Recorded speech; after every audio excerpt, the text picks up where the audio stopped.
Welcome to Stanford Stadium in Stanford, California, where tonight the 7th-ranked team in the nation, the Colorado Buffaloes, come to town to battle the Stanford Cardinal. Hi, everybody. I'm Steve Physiak. This is Gene Washington. This is a very, very difficult test for the Stanford Cardinal.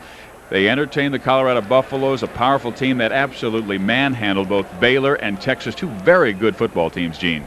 But, Steve, once you play the Huskies in Seattle, I don't think you're going to be overwhelmed by any football team. Bill Walsh's football teams rarely are in awe of people, regardless of how good they are.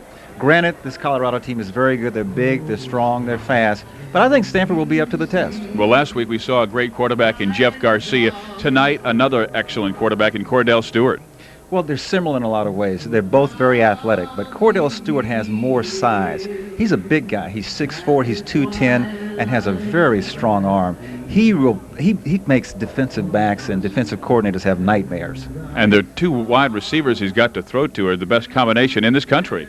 Well, when you look at Michael Westbrook is 6'4", 205, and he's a pro-caliber quarterback. People drool about him, but defenses really focus on him, and as a result, Charles Johnson is a guy who's really catching the balls. You can see he's got 3 touchdowns already this season, so the pair is an awesome combination. And you're talking about 3 guys who will probably wind up being stars in the NFL. I mean, this has to make it a nightmare for defensive coordinator Fred Von Oppen. Can you imagine? Fred has probably not slept in a couple of days, particularly when you look at the fact that you have 3 true freshmen starting on defense. And then you look at this team, you say, well, what do we do? Is there one player that we can try to stop? No, they have players, talented players at 3 or 4 different positions, so they force you to be very honest. This is going to be a huge, huge test for this young Stanford defense. Well, Stanford's offense has talented receivers in their own right. Guys by the name of Justin Armour and David Shaw both came up with big catches last week. Well, David Shaw last week on that touchdown pass, it really, I think, made him in terms of a receiver. He believes in himself. He is going to be a much better player. Justin Armour, we all know that he's a good, solid receiver. He's a big target for Stenstrom. And the pair, each week they get better.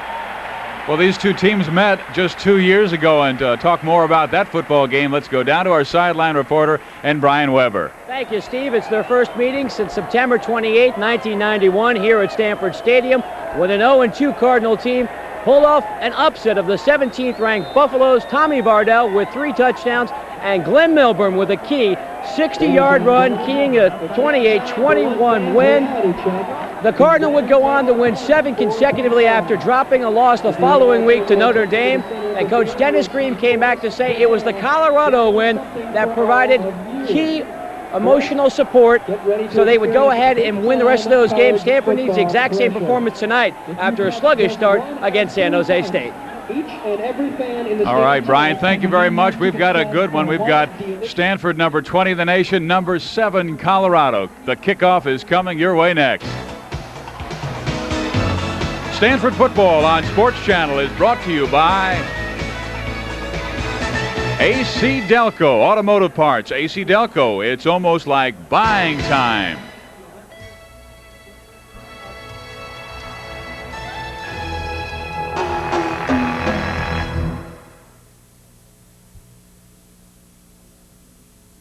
Glenn, short of the perfect wave, is there anything you can't find here in the Pacific Bill Smart Yellow Pages? Hardly anything. Can you find your surf shop in there? Oh, certainly. We started 13 years ago and with his little ad and the little shop, and worked our way into this size and the large ad. Hot looking ad. Does it work for you? We average around 30 calls a day. It pays for itself. Pretty big ad. Kind of dominates there. Hey, what do you call that in surfing lore when you kind of block someone else out of, the key position on the wave? We dropped in on him. Dropped in on him right there in the lower left-hand corner, 1794. A safari rarely lasts longer than a few weeks, unless it's a safari maintained with genuine AC oil filters, because over hill, dale and wadi, no other filter can track down, trap and capture more dirt. So AC oil filters keep your engine in the hunt for a longer life. AC Delco. It's like buying time. Now through September 30th, save up to $11.60 on AC spark plugs and filters. Welcome back to Stanford, California for the 6th meeting ever between the Cardinal and the Colorado Buffaloes. Colorado leads this series 3 wins to 2. Stanford's victories are in 1904 and 2 years ago, 1991, winning 28-21. Well, this is Bill Walsh's first meeting against Colorado. His team won the coin toss. They have elected to receive, so that is a start, Gene Washington, against a very fine Colorado football team who many feel, as a matter of fact, Bill Walsh said he thinks is one of 5 teams who can win the national championship. Unfortunately, it seems as though Stanford's going to play all 5 of those this year. I think it's good that Stanford is receiving here because oftentimes a good defense is a good offense. And if you harken back to the days when Bill Walsh first took over the 49ers, that's what the 49ers did. They used their offense as a defense because in those days they had a fairly young, inexperienced defense. If the offense against this Colorado team can move the football down the field, they don't necessarily have to score, but they need good field position. If Stanford can take the football, move down the field, punt the ball, back Colorado up, and make Colorado's offense go the distance, then Stanford has a pretty good chance. But you cannot give a Colorado football team a short field to operate with, or they'll just murder you. Well, there you saw Bill McCartney earlier. His 76 wins, just 1 win shy of Fred Folsom's all-time record of 77, 23-2. He coaches football team from 1895 to 1915. Well, there are the special teams. Eric Abrams, he has a bit of a bad back. We might see a lot of action from Aaron Mills in this contest, even kicking extra points and field goals. But Mills wants to give it a go. Here to kick off for Colorado is Mitch Berger. He's one of the top kickers in the nation. Big fella, 6'3", 220, and he will be kicking off deep to two very dangerous 2 freshmen in Mike Mitchell, number 32 on the left side of your screen, and 34, Greg Comella. Mitchell is playing more and more as this season progresses, and he has really shown some talents. Berger, though, one of the top punters in the nation, and they are allowing him to handle both chars in 1993. 7th rated Colorado and number 20 Stanford. And we are underway. And Berger, it is a low line drive kick that is handled by Mitchell. He follows his blockers and breaks out across the 20-yard line to the 23. So Stanford will start their offense from that point, and Steve Stenstrom comes out at quarterback. He was the Pac-10's Player of the Week after completing 30 of 39 passes last week. Stenstrom is joined by Roberts, Allen, Shaw, Armour, and Cline. His backs and receivers, Dittman, Jarrett, Kavanaugh, Bucky, and Bailey. Bailey is in for the injured Steve Hoyam, who is out with a bad knee. On first down, Stenstrom right away to the air, looks over the middle and completes the pass for a first down to Tony Cline up past the 35-yard line. You know, you were talking about keeping the powerful Colorado offense off the field. We might see that in a ball control Bill Walsh style. Well, that's exactly what Stanford would like to do, because when you look at Colorado, their defense is pretty basic. We take a look at that defensive line. There's a big guy in the middle, linebackers. Wolford, he's a guy you want to keep an eye on. And their defensive backs, they're all good athletic guys, but they'll play a basic defense. Well, Stanford gives it to Ellery Roberts, and he has no gain, may have lost a yard back to the 35-yard line as he is wrapped up by the fellow you were talking about, Wolf Fork, and also over there, Greg Lindsey, and a whole host of defenders for Colorado. Colorado, the defensive backs will try to give you some different looks, but basically they'll end up in the same coverage. They try to be conservative. They don't want to beat themselves by trying to outsmart anybody. This, I think, plays into the hands of Stanford. It's almost like Notre Dame's defense. They say, look, this is what we play. We play it well. You come beat us. They don't do a whole lot of gambling. So I think that really is an advantage for Stanford in this football game. It is 2nd down 11, just underway. First quarter at Stanford Stadium. On play action, Stenstrom to the air. He's busted as he throws it. It's incomplete, intended for Justin Armour. The pressure came from Sam Rogers from his left defensive end. Steve gets good pressure on the play, but this is a situation where you should come up with a completion.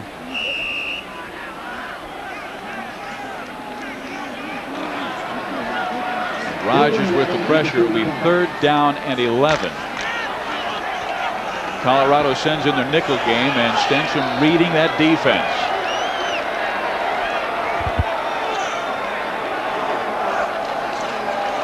And they give it to the first man through, and he is stopped at the 35-yard line. Matt Russell with the defensive play.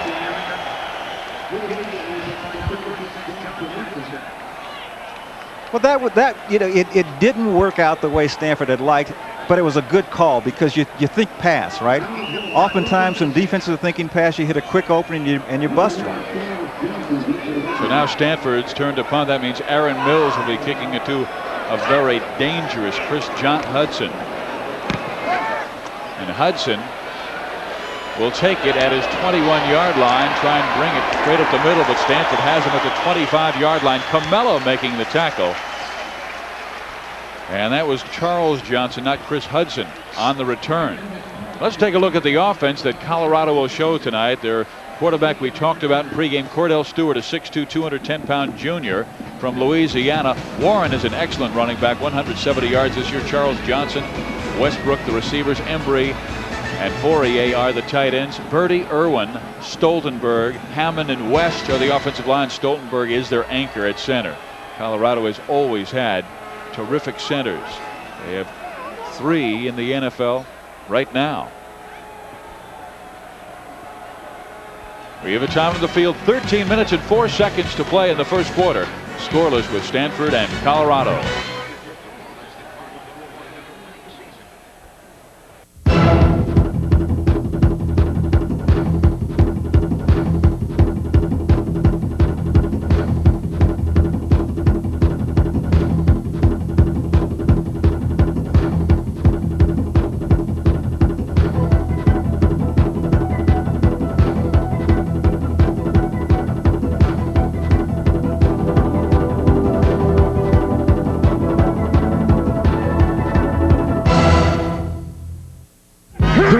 Rocky in the ACC. Who will prevail? Who will play spoiler? It's an all-out struggle for conference dominance. The ACC, it's where the action is.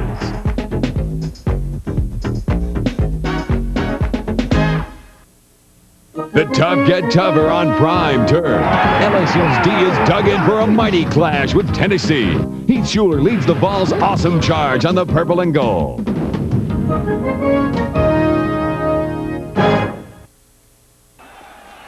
Bill Walsh, his first game against Colorado, and they have plenty of talent in 1993. Stewart gives it to his first back through. That's Lamont Warren, who has 170 yards rushing this year.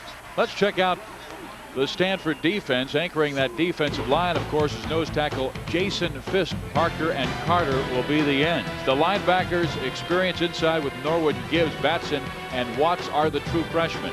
And the secondary, Eli Swinton is the true freshman. Bryan is the veteran right cornerback. Walker and Garnett are the safeties. And there you see Norwood right with his nose at the line of scrimmage. Now drops off. Second down, 8 yards to go for the Buffaloes. They send a tight end in motion in Fourier, and they give it to Warren. Warren skips past the 30. He will be shy of the first down by about 3 yards. This is an offense, Gene, that has averaged 532 yards total offense against Texas, against Baylor. And they're fairly unique for a college offense in that they use a 2 tight end offense. 6 yards on the play. And what that does, it allows you a couple of things. One, you can get 4 men on the pass pattern right away, and there's no short side for the quarterback when he drops back to pass because they have a big man on the field. Well, they'll call it 3rd down and 2. Lone setback is Warren, and he gets the football, and he is up for the first down. Up to the 37-yard line, Lamont Warren. He was a guy who ran for 830 yards as a true freshman 2 years ago and then dropped to 512 yards last year. But they say he was adjusting to that new system. Again, the 2 tight end offense, again, when you have people the size that Colorado has on their offense and you add a tight end there who can block, you give a good running back the football and you let him stretch the defense and then he'll cut back. That's typically what they want to do. Stretch the defense, find the seam, and then cut back. Well, they send 2 receivers to the left and they go to the air, and Stewart unloads it. It's incomplete. Good coverage from Vaughn Bryant. Nick Watts, the true freshman, came up to really deliver a blow to Kordell Stewart, maybe make him throw the pass a little too early. Well, another thing, Steve, to think about here and consider is that Colorado's accustomed to playing on AstroTurf or artificial surface. I've played on a lot of artificial surfaces. You're much quicker as a receiver. The quarterback is accustomed to you making speed cuts. When you play on grass, particularly at night, you don't get into the cut as quickly, and it has some effect. It affects him a little bit. It takes a little while to adjust to it. 2nd down and 10. Let's see if Stewart audibilizes. He will throw, and it is dropped at the 45-yard line. Johnson, the intended receiver, but he was busted by Swint. Hey, this fellow's getting better and better. He is already a special teams captain. Well, he doesn't have much time. A true freshman coming in and starting football games, that's some task. But what Fred Von Oppen is doing, obviously, on defense is that he is giving Colorado looks that I don't think they anticipated. I think they anticipated Stanford to play fairly conservative football. Stanford is coming out very aggressive on defense. They're showing man coverage. The receivers off left side, and Stewart back to the air. He loops it long. Westbrook is out of bounds. So Colorado is shut down on their first offensive possession. A team that is averaging almost 41 points per game is shut down by a very young offense on their first drive. Kordell Stewart has a very strong arm, but he is accustomed to throwing on rhythm. I watched him in the warm-ups. Everything is rhythm. It's all timing. Stanford on defense is trying to disrupt their timing, and thus far they've done a very good job. Well, that's what Dave Tipton told me yesterday when I had a chat with him. He said, we want to be the ones to dictate this game, not Colorado, who has dictated the games to both Texas and Baylor. And Berger punting it to Pruitt. The true freshman grabs the football, tries to get outside, and he is really hog-tied about the 22-yard line. He had no blocking for help, so he's going to take him on himself. Well, he's a young man who's accustomed to, outrunning people in high school. With his great speed, he was able to do that. When you get up at this level, there are a lot of people that are just as quick as you are. But he's learning. He's getting experience, and that'll pay off later. 11:02 to play, first quarter. Scoreless with Stanford and the Buffaloes.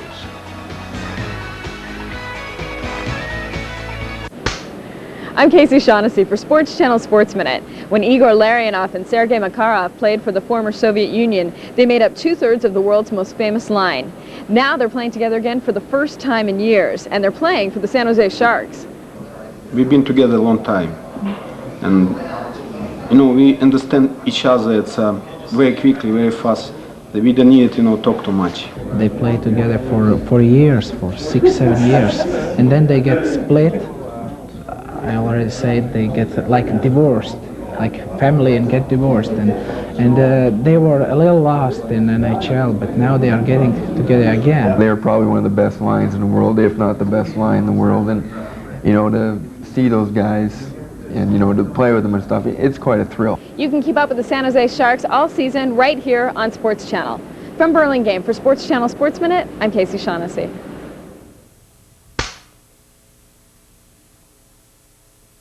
Nothing ball game with Colorado and Stanford. Let's go down to the sideline with Brian Weber.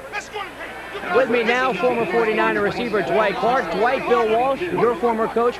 Is the offense he's running with Stanford in 1993 the exact same he was running with you in 1983? Well, I don't know that it's exactly the same. Some of his personnel is obviously different, but it's relatively the same. I see a lot of the same routes I used to run. These guys are doing pretty much the same. What's the biggest quality Bill Walsh brings a football team? Well, he's a great motivator, and he's got the experience of being in 3 Super Bowls, and a lot of innovation with his offense, and he knows how to win. He's just a great coach to be around. You can learn a lot from him in all aspects of the game. What impact does Bill Walsh have on a young football player? Well, he's going to show the kid how to be a great player. He's going to get the most out of a player. Even with guys that had little ability like me, he can make them players that can make it in the NFL. Thanks for the visit. Steve? Well, he wants to see if his ball club can overachieve against the number 7 team in the country in Colorado. And Ellery Roberts goes off the left side and is up past the 25-yard line, up near the 29. Ellery coming off of a great season last year, and I think will have another great season this year. Ellery's a type of player that as a game gets going, as he sort of gets into the flow, he gets better. And I think that he likes to play against good football teams. And this is going to be, I think, a very good game. 4 wide receivers in for Stanford. They throw it to Harris. Whistles fly. And there may have been an illegal procedure against the Stanford offense. They never even let that play develop. And they had Harris wide open, but whistles prior to shutting down that defense.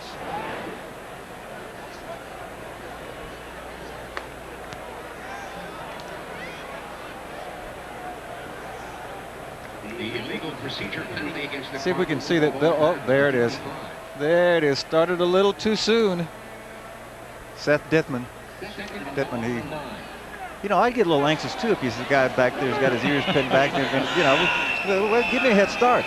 And they like to bring both of their defensive ends, Sam Rogers and Ron Westbrook, outstanding defenders. And Bill Walsh has said many times that looks like he thinks to be the best defensive lineman they'll face this year. It is intercepted. And Colorado has the football at the 20-yard line. Dwayne Davis. Defensive pass was intercepted by number 21, Dwayne Davis. Dwayne Davis sees this coming all the way. He sits back. This is a situation where it looks as though he's seen this before. Watch. He sees this, and he just runs right in front. This is a situation where Steve, and coming back and looking downfield, should have realized that the defender was in the spot to pick this ball off. Well, the pass intended for Tony Cline. And Davis with his first interception of the year. He's a fellow who started at strong safety last year and was honorable mention all Big 8. Colorado with a foul after the play, and they will now have the football march back to the 35.5-yard line. Walsh visiting, you can see, with his quarterback Stenstrom, the senior from El Toro, California. Still has 2 years of eligibility left this year and next year. Stanford putting 7 men on that defensive line again. Stewart reads it. And he sends his tight end in motion, Poirier. He will run the out in, and it is kept by Stewart. Fumble up for football. And Stanford looks to have it. Yes, they do. Brian Batson was the man who pinned him. And it looks like David Walker was the man to recover. Very untypical of Colorado and Stewart on this play, trying to make more out of the play than was actually there. You know, Colorado's in great shape. They get the interception. They have good field position. And Stewart tries to make more happen than is really there in this situation. Plus, you have to add to the fact that Stanford, with their aggressive defense, really helped cause the fumble. That was a nice play by Batson to turn it inside and then to stick his helmet in there to help with the fumble. So Stanford has it offensively. A big break here, so the turnover's even at 1. Ethan Allen down the sideline, a very short gain up past the 35. They stay with Roberts and Allen in the backfield. And they've got a great freshman on the sideline, the name of Mike Mitchell.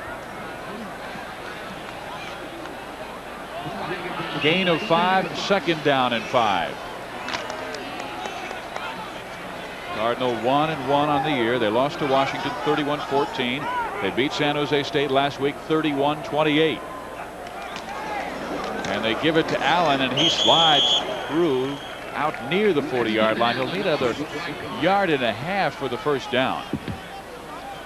Steve, these running plays that Stanford is running now, quick openers, you know, it might not gain very much, but these plays will make for play action. Stenstrom will get in a situation where he can then fake the ball, drop back, and will buy more time to throw the football downfield. So sometimes when the play looks like it's not working, it's setting up another play.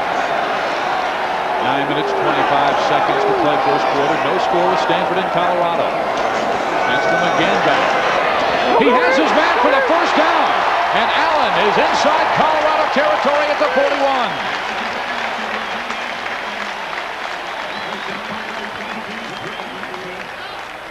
This was an excellent play on the part of Steve Stenstrom because he will get pressure coming from the right side of your screen.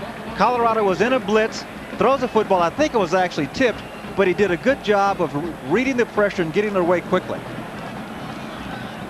Well, they've got the first down at the 41.5-yard line. Buffalo's now showing a 4-man front. So Stanford runs, and it is a short gain to the 39 by Allen. And the tackle is made by their outside linebacker, Ron Wolford. Steve, you noticed that little different formation by the Cardinal? 4 wide receivers.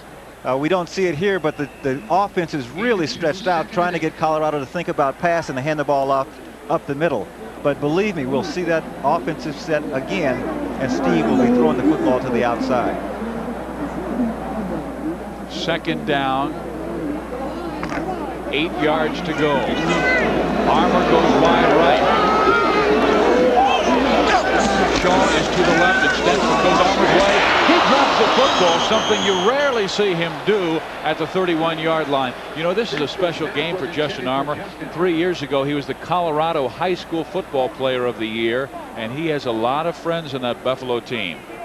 Well, obviously a little too anxious there. You can see the hit snapped when the football was about a foot away from his hands. Just can't do that. There is Justin Armour, 14 catches this year. His touchdown came last week. They will send Armour with Shaw off to the left side. Shaw had a great game against San Jose State. 3 catches and 2 touchdowns. They send him. Roberts with the catch. He breaks 1 tackle, but he cannot get the first down. And had he eluded that one-man, Gene, he had another 10 yards. He is tripped up by number 21, Dwayne Davis. Dwayne Davis made the first down saving tackle. He's the guy who intercepted the pass earlier. 4th and 3. Just, as you said, Steve, just a little bit. You know, but Ellery, as the game goes on, he seems to get a little stronger. Had this been in the second half, that's a play that I think he would have made. He wouldn't have gone down. He would have picked up the first down. So Mills is into punt. Hudson will be the return man. And Mills going for the sideline, kicks it out of bounds at the inside the 10-yard line. Just barely inside the 10. They chose to go with the punt instead of Abrams or Mills. You know, Abrams has been suffering a bad back. And that might be the reason why they're keeping him on the sideline, perhaps only for short kicks. Well, the other thing about it is that now Colorado's offense is starting inside the 10-yard line. And they have to be a little concerned. They said, wait a minute, we thought we were going to take this football and move right down the field. This team is stopping us. Now they're backed up. This is a great spot for Stanford to try to get the football back in good field position. Look right, and the pass incomplete. He tried to go to Johnson. Bryant's coverage was there, but Stewart's pass way off. And this was a guy who came in, Gene, with incredible numbers, 33 for 48. He's under 50% right now. I'm convinced that's because they're playing on grass. It's in the evening. There's a little moisture. It's not like AstroTurf. Watch when he throws the football. He's throwing on time. Now, if he had been throwing on an artificial surface, his receiver would have been there. See, that's what they're accustomed to. That quarterback, it's a timing thing. He should be there, but on grass at night, it's a step slower. Stewart 0 for 4 to start this game. Well, he gives it to his running back, who tries to get outside, and Warren is cut down at the 15-yard line. A gain of a 5.5, maybe 6 yards. Vaughn Bryant making the tackle. Here's Westbrook, number 81. He and Johnson are the 2 great wide receivers. Again, stretch the defense, let the running back find the opening. Vaughn Bryant coming up. Vaughn should wrap the arms here. See, he gains another 3 or 4 yards because Vaughn doesn't wrap him up. Vaughn makes contact right here, right there. That's where it should have been stopped. You got to wrap the arms around the running back. So an important 3rd and 4 for Colorado. And they fumble the football. The Cardinal, of course, will say they have it. And the referees agree. Well, Gene, we were talking before the ball game, and I said, where does Stanford have to be to win this ball game turnover ratio? And you said at least +2. They're +1 right now. Whenever you play a football team that in many aspects is superior than to you, particularly physically, you have to have that advantage in terms of turnovers. The one thing that I sense right now, Steve, is that the Stanford defense really has Colorado, to use a term, buffalo. I mean, they do. They haven't shipped out. Well, let's see if the offense can join that. Here's Frost in the game. Has the pass knocked down and almost picked up by Wolford. How about that? They started Scott Frost instead of Stenstrom. And Frost will stay in the game. Stenstrom has his helmet off along the sideline. Every time number 5 comes in the game, I'm sure Bill McCartney is thinking, well, here comes the option. Well, when a player can run like Scott Frost runs, that's the first thing you're worried about. A quarterback with his agility, his speed and size, you must think run first. And he has a good arm. He's got the freshman out there with him in Mitchell. Frost will run it to the right. He's to the 10. And he's out of bounds at the 9-yard line. Scott Frost, the true freshman from Wood River, Nebraska. Steve, there are very few quarterbacks who can run like this. Steve Young ran like this a couple of years ago. I mean, this is like a running back. And that puts tremendous pressure on a defense when a quarterback has that kind of running ability. Because when he drops back in the pocket, all of a sudden now, if he breaks the pocket, he has the ability to go all the way. Now they bring Stenstrom back in on 3rd down and 2. Roberts, Allen are his backs. Armour goes in motion. And he's going to throw. And Stenstrom rolling right, loops it in the end zone. And it is caught at the 1-yard line. And a flag will go down. Cline with the catch. Unless the penalty is against the offense, it's a 1st and goal for Stanford. Well, this is one of those plays where I'm sure when Steve threw the football, he says, "Oh, I wish I had this one back," because look at all the traffic in there. That is not exactly where you want to throw the football. He was being tackled as the pass was coming to him. Great catch by Cline. Oh. Cline used the physical advantage that he had on the defender. He was probably 4 inches taller than the defender. He went up like a basketball player, like a good rebounder, and put himself between the, he had the ball, so the defender had to come through him to get to the football. It's called boxing out. Boxing out, hey? Yeah. Cline grabs the rebound, and it's a 1st and goal for Stanford at the 1-yard line. Nathan Olson in the game, their heavy load offense. He's number 40, and it's given to Roberts, and he smashes his way to the goal line and scores the touchdown.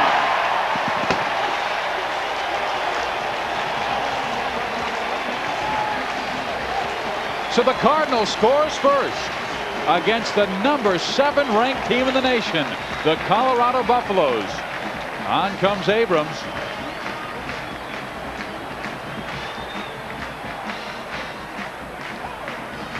The Stanford offensive line doing a good job because they get a stalemate with the Colorado defense.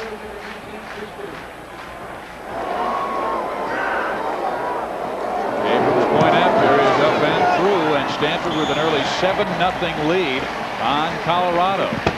Buffaloes have beaten Texas, humbled them 36-14, and trounced Baylor last week 45-21. But they're down to Stanford 7-0 in the first period.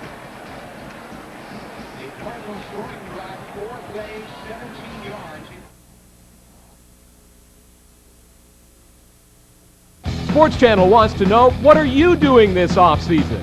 I'm on vacation a little bit and do a little fishing, and probably go down to Mexico for a while, and then I'm going to come back and watch the Warriors on Sports Channel. Points, couple of blocks.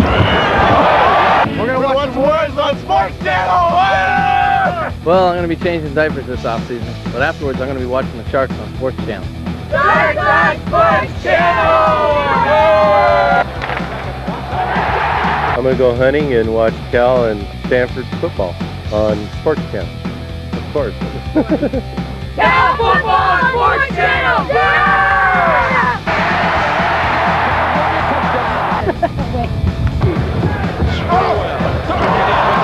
Watching the Warriors on Sports Channel. Our plan is to travel as a family, and whenever we have any time, we'll watch Sports Channel, whatever's on. Don't miss Sports Channel's exciting fall lineup.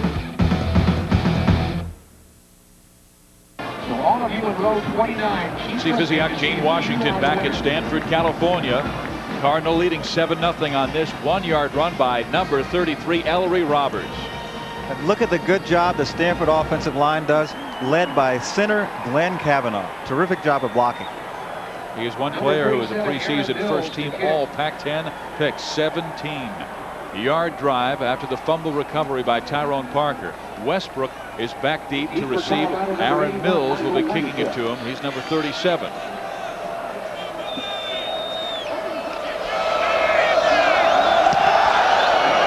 he hits it well.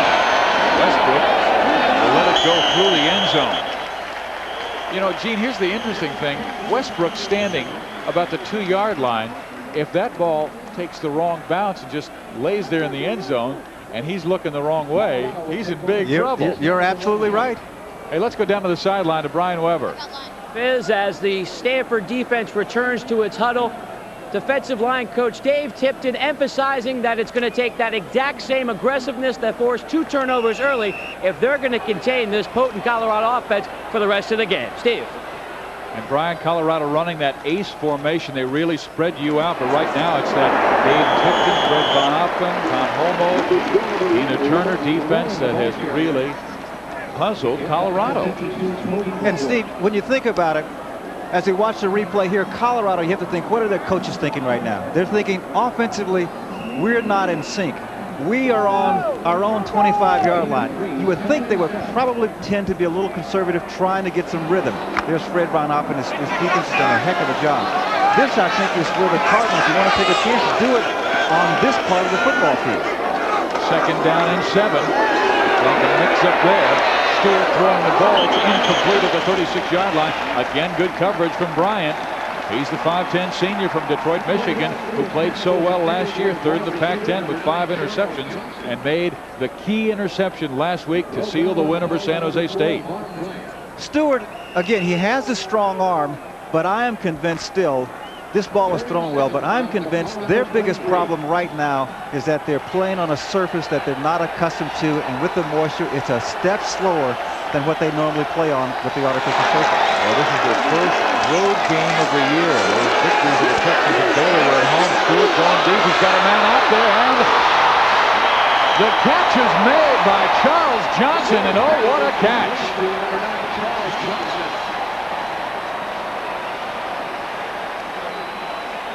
Coverage on the play by number 35, Kevin Garnett. Well, I talked about his ability to throw the football, a strong arm. He lays it right up perfectly. This should never have happened, though. 2 Stanford defenders there. Garnett should never have let this ball come in there. As a matter of fact, this should have been an interception. If he turns and looks back, he probably intercepts the football. But Garnett ran by it. Swinton was on the outside. Look at this. If Kevin Garnett looks back, he probably intercepts the football. He just said Colorado has a 1st down at the Stanford 37. They run the action. This is Warren. He gets the 1st down and more inside the 25-yard line. Lamont Warren, a junior from Inglewood, California. I really like this guy. He's just a junior. 12 yards on the play. 800, 500 yards the last 2 years. Well, when you have an athlete with this kind of ability, watch the move here. Look at that move. You don't teach moves like that. Norwood making the tackle. 1st down, Buffaloes. Again, they go to Warren. He gets the big hole, and man, it is stuffed immediately. Jason Fisk was right in there, number 72. Toby Norwood in, number 52. I'll tell you, Fisk is just getting better and better, and he is the man in the middle for Stanford. Well, it appears as though there's an opening, but as you point out, Jason Fisk held his ground. You know, he's got good size, 6'4", 280, and he held his ground, and that allowed for the other Cardinal defenders to come in and finish the Buffalo runner off. Allowed Norwood to come up and fill that hole. Warren cut down at the 22-yard line. It'll be 3rd down for the Buffaloes. Then comes the flag. Or will it be a 1st down if the foul goes against Stanford?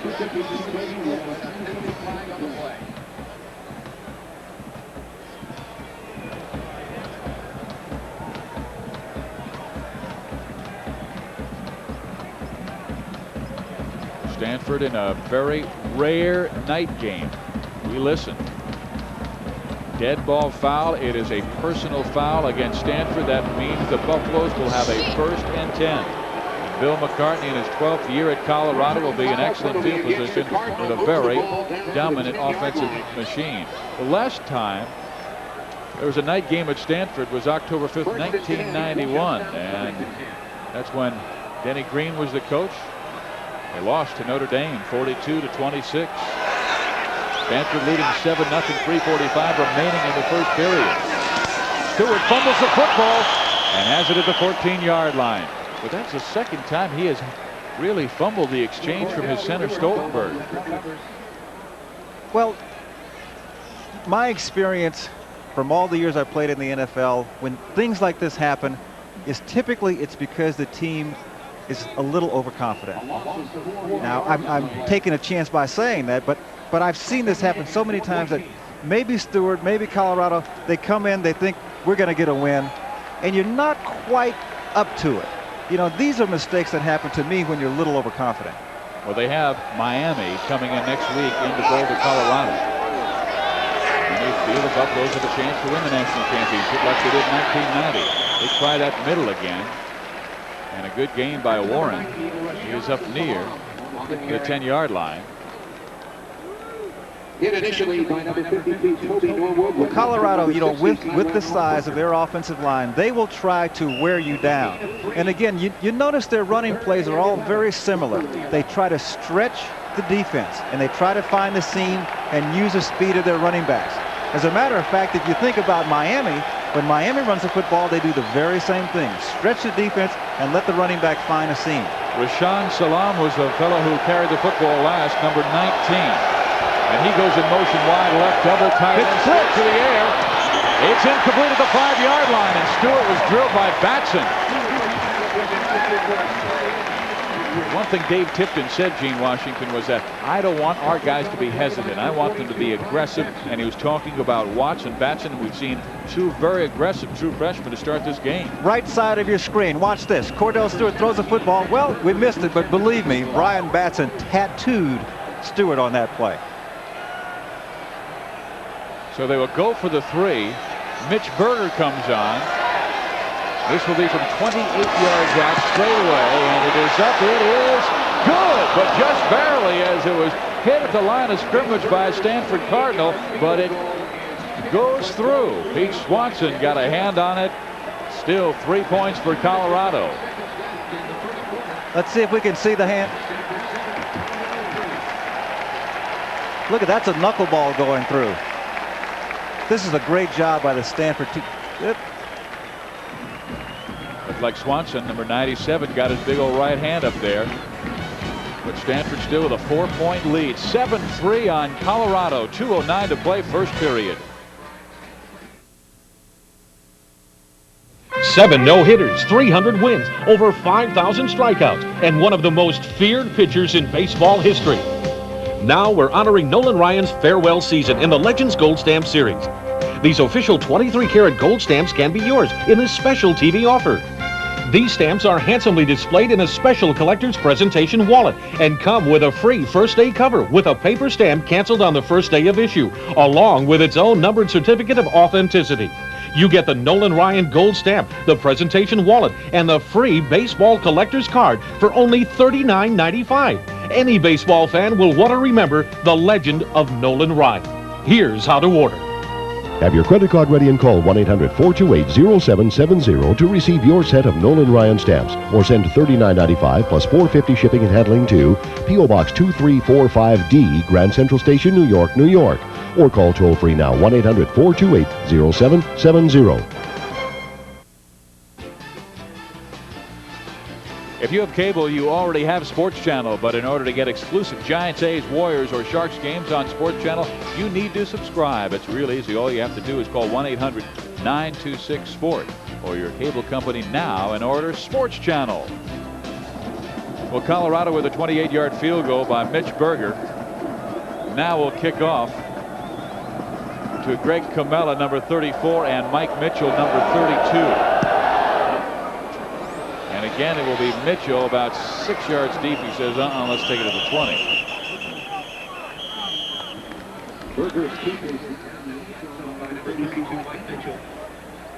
Well, Stanford staying in this ball game early against a very explosive offensive machine that has rung up 532 yards per game. And what really is interesting is better than 200, both rushing and passing. Now it's Stanford's turn, and Stenstrom with a solid 5 for 8 performance. He has thrown the 1 interception, but after the recovery by Tyrone Parker, he led his team 17 yards for the Ellery Roberts touchdown. Comella is in the backfield as the fullback. Mitchell is the running back, and Stenstrom to the air. He goes Comella's way, and Comella past the 20 out to the 27-yard line. Greg Comella, they go with 2 true freshmen in the backfield. Greg is the 1992 Massachusetts Player of the Year, both as a linebacker and running back. Greg Comella will, I think, end up being an All-American fullback before it's all said and done, and then will go on from there and become an NFL player. He is a tough football player. Well, they throw it to him again, and he busts his way up near a first down. Let's see where they mark the football. He needed to get to the 30 for the first down. Sam Rogers drilled him out of bounds. It's quite a statement for a guy who is just entering the college ranks. As Bill Walsh was saying, hey, you know, these are guys last year, they were getting ready for the prom. That's right. Now. But as we, from time to time, will say in football, Greg Comella is a man. And they are growing up in a hurry. Comella comes out. Mitchell stays in. Roberts along with him. First down, 10 yards to go for the Cardinal. Stenstrom changes the play at the line of scrimmage. And they give it to Mitchell. And a flag goes down as Mike gets to the 33-yard line. Colorado was offsides. Looks like, of course, I'm not showing my Cardinal colors anyway, but I'm glad you admitted it. Well, you're right. It is against Colorado. You know, Wolfwork, the left end, it seemed like he was expecting pass and maybe playing the cadence. He was, by the time the ball was snapped, he was about 3 yards in the backfield. Now, you didn't think he was that fast. You knew he was fast. There he is, number 56. He's a Dick Butkus candidate. Made 122 tackles last year. Led the Big 8 in sacks with 13.5. Here's a great situation for the Cardinal being 1st and 5. And Stanford will pass. And they loop it downfield to Cline, and he's wide open at the 44-yard line. And what this does is what we were saying, Gene.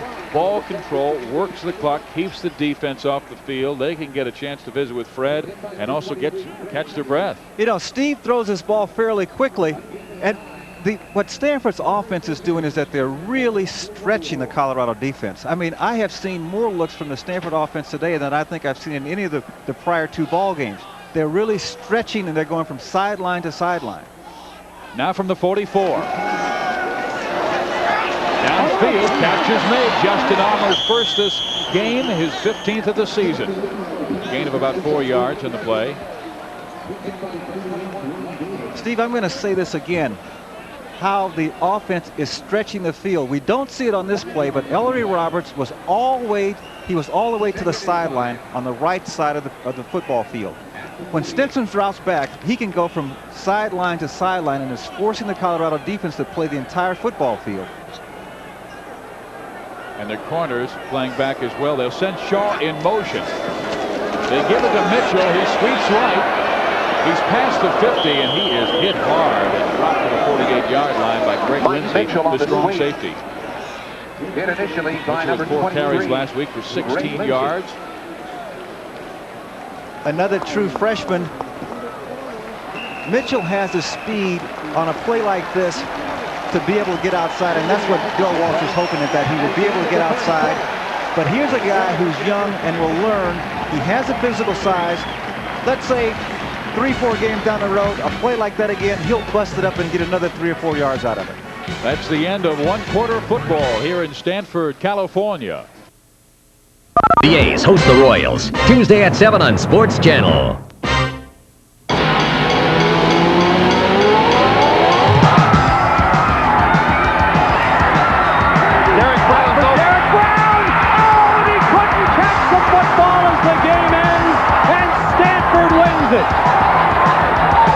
And Dennis Green, what a win for Stanford.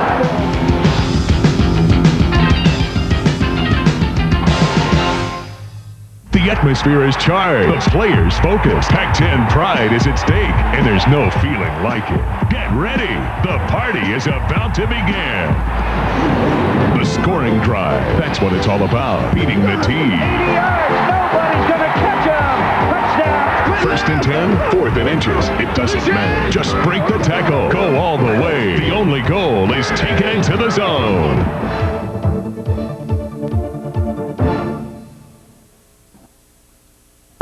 Number 20 Stanford with a 7-3 lead over number 5 Colorado. And the Stanford offensive line, one of the keys, Bill McCartney likes to pressure that passer. He has been able to do it the first 2 weeks against Texas and Baylor, but didn't. And Jarrett and Kavanaugh and Bucky and Bailey have done a nice job keeping the Buffaloes off Stenstrom early in this game. And again, I'll re-emphasize the fact that Stanford is stretching this defense. They're taking running backs and they're running them to the sidelines. When Stenstrom drops back, he has targets on both sidelines. They're really stretching this defense out. And when you have a team that's as good as this team is physically, you need to stretch them out. Give yourself a chance. And I think it's a great game plan on the part of Stanford. And on defense, Stanford has played much more aggressively in this football game, I think, than they did in any of the first 2 ball games. Well, tune into Sports Channel Triple Play this week when the Oakland A's host the Kansas City Royals for 3 in a row. Tomorrow, Tuesday, and Wednesday at 7 o'clock. Call 1-800-926-SPORT or your cable company now to order year-round coverage of the Giants, A's, Warriors, and Sharks on Sports Channel. Steve Physiak, Gene Washington at Stanford Stadium. Cardinal with a 7-3 lead, and the football at the 48-yard line. Buffalo territory, 3rd down and 2. Wingback right is Shaw. Pressure on Stenstrom. He delivers it deep. He's got Armour open for the first down. He's inside the 20 and could go. Touchdown, Stanford.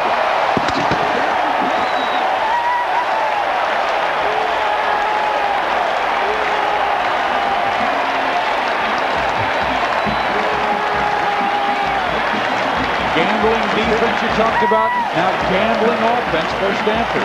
Stenstrom does a great job here because he feels the pressure. He knows he's going to get hit. This is a great call on the part of defense. You see Armour coming to the inside, breaking back to the outside. They knew what kind of defense Colorado would play in a short yardage situation. 3rd and short. Great play call. Terrific pass on the part of Stenstrom. Good catch and run by Armour. 48 yards for the touchdown. Justin Armour, they line him up everywhere. Tight end, wing back, slot back. That defense has to find him. Abrams has it through, and Stanford with a 14-3 lead on the number 5 team in the nation. Bill Walsh right now is pleased, but they still have almost 45 minutes of college football to play here at Stanford Stadium. It is 14-3 the Cardinal. Steve, what's evident to me is that this Stanford football team is playing much, much better than they played in the first 2 football games. This football team looks a lot like the football team from last year. They're making the plays that they need to make, and on defense, they're being very, very aggressive. There you have it, Stanford with a 14-3 lead on Colorado, and Steve's getting a congratulations call from his offensive coordinator, Terry Shea.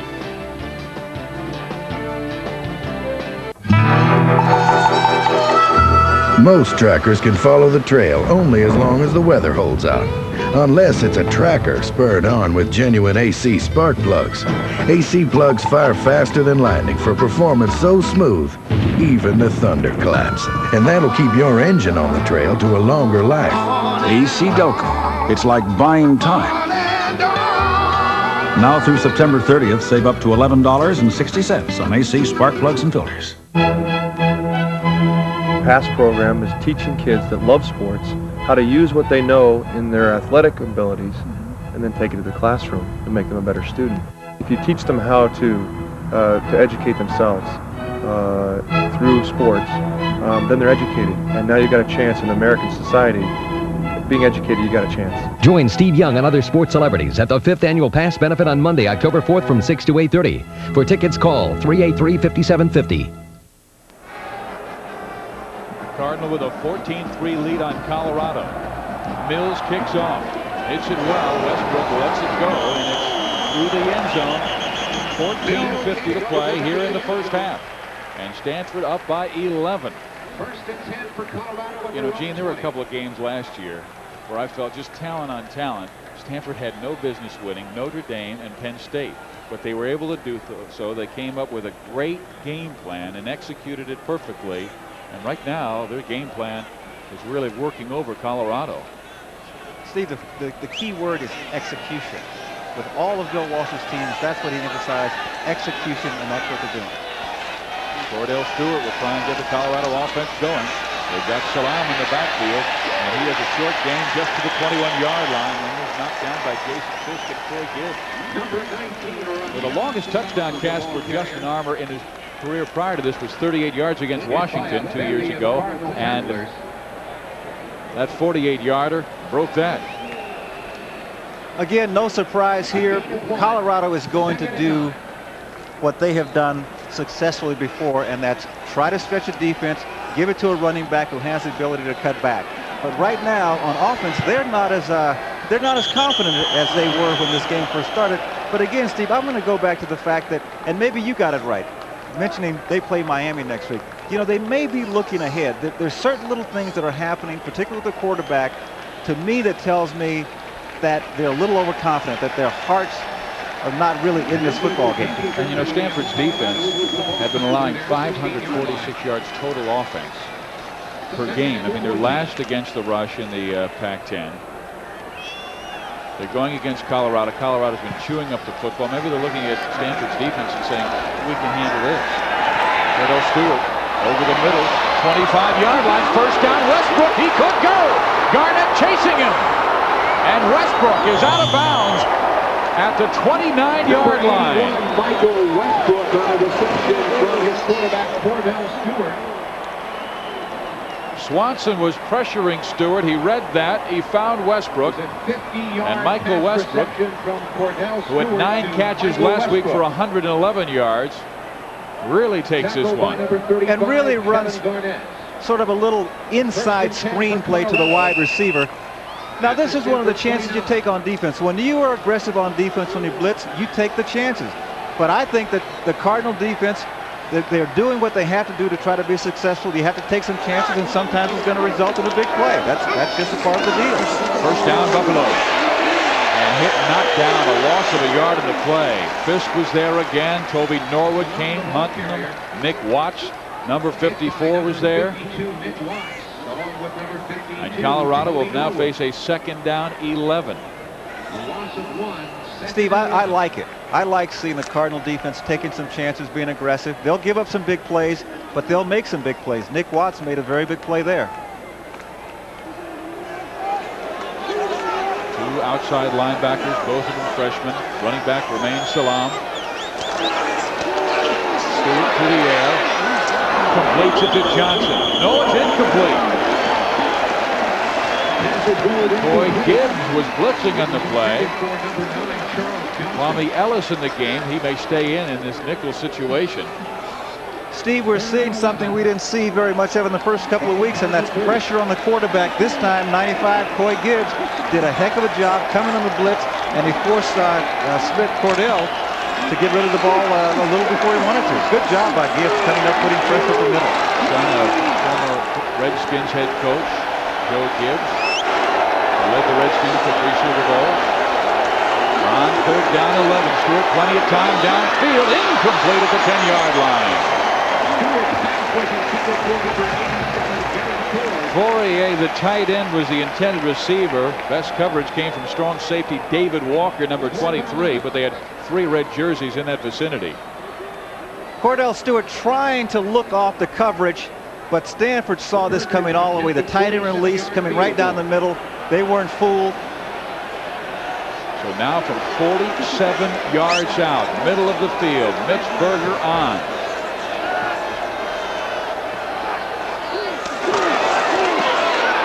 He hits it, but not well enough.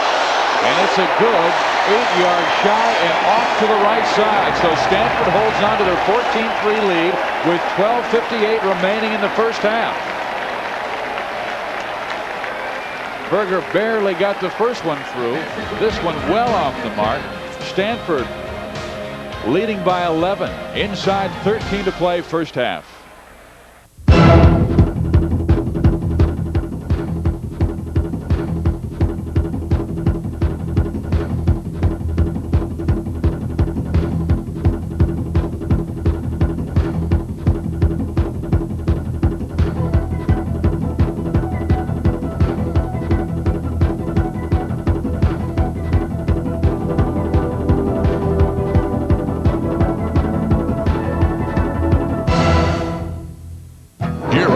Eli Gold as he travels the NASCAR circuit to bring you the inside look with auto racing's big boys behind the wheels on This Week in NASCAR.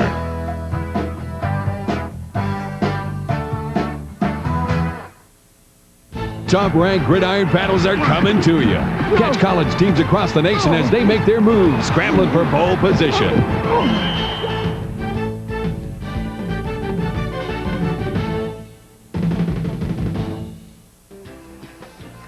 Coming up later this week, the San Francisco Giants host the San Diego Padres, and SportsChannel is bringing the entire four-game series starting Friday at 7:30. Call 1-800-926-SPORT or your cable company now to order year-round coverage of the Giants, A's, Warriors, and Sharks.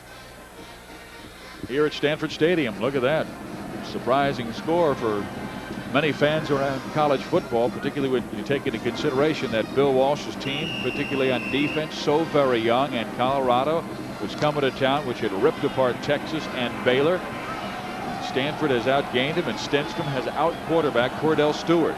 Louis Roberts, Ethan Allen are the setbacks, and flags go flying. Everybody was moving, looked like on the red side.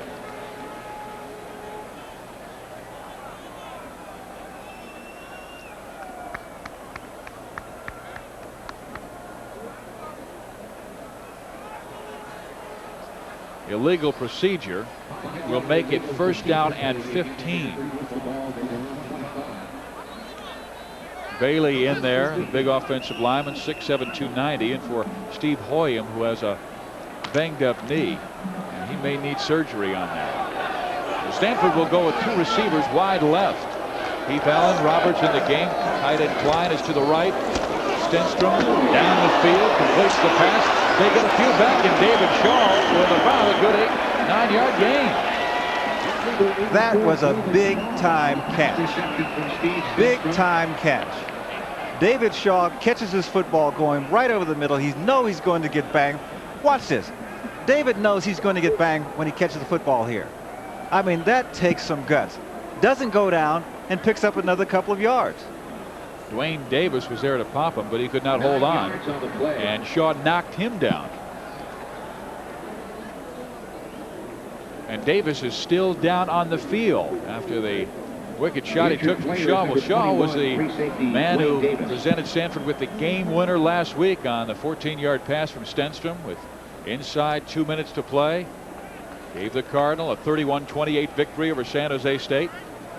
We have time to tell you that Saturday is always spectacular in September, and this Saturday is no exception. Tune in at 9:30 in the morning when quarterback Heath Schuler and top-ranked Tennessee take on LSU, followed by the San Francisco Giants against the San Diego Padres at 1 o'clock.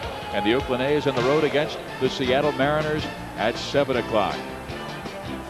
That's Tennessee, LSU, Padres, Giants, A's, and Mariners on SportsChannel.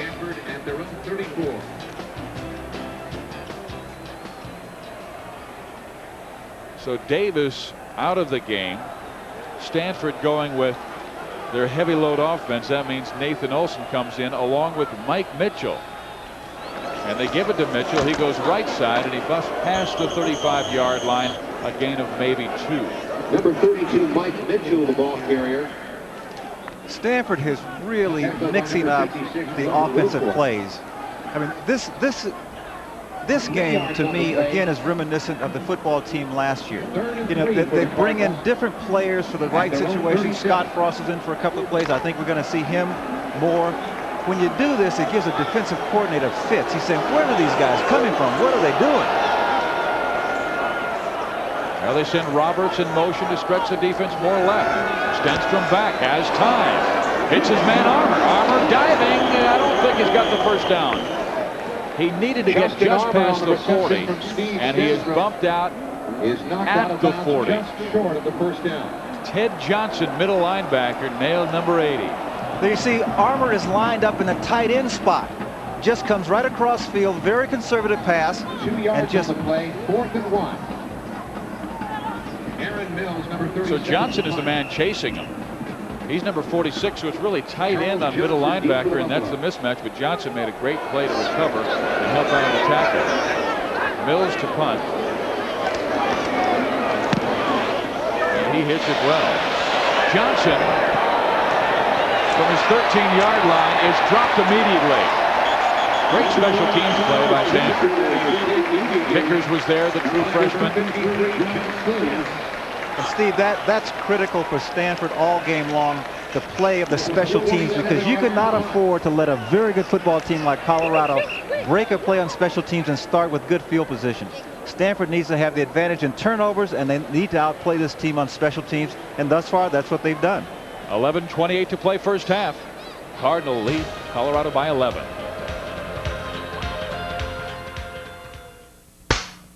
I'm Casey Shaughnessy for Sports Channel Sports Minute. Pat Balloon took advantage of his practice interview today to work on his rapport with line mate Ray Whitney. Now, who's the best around you or Ray? I mean, come on now. Who can friendly competition here?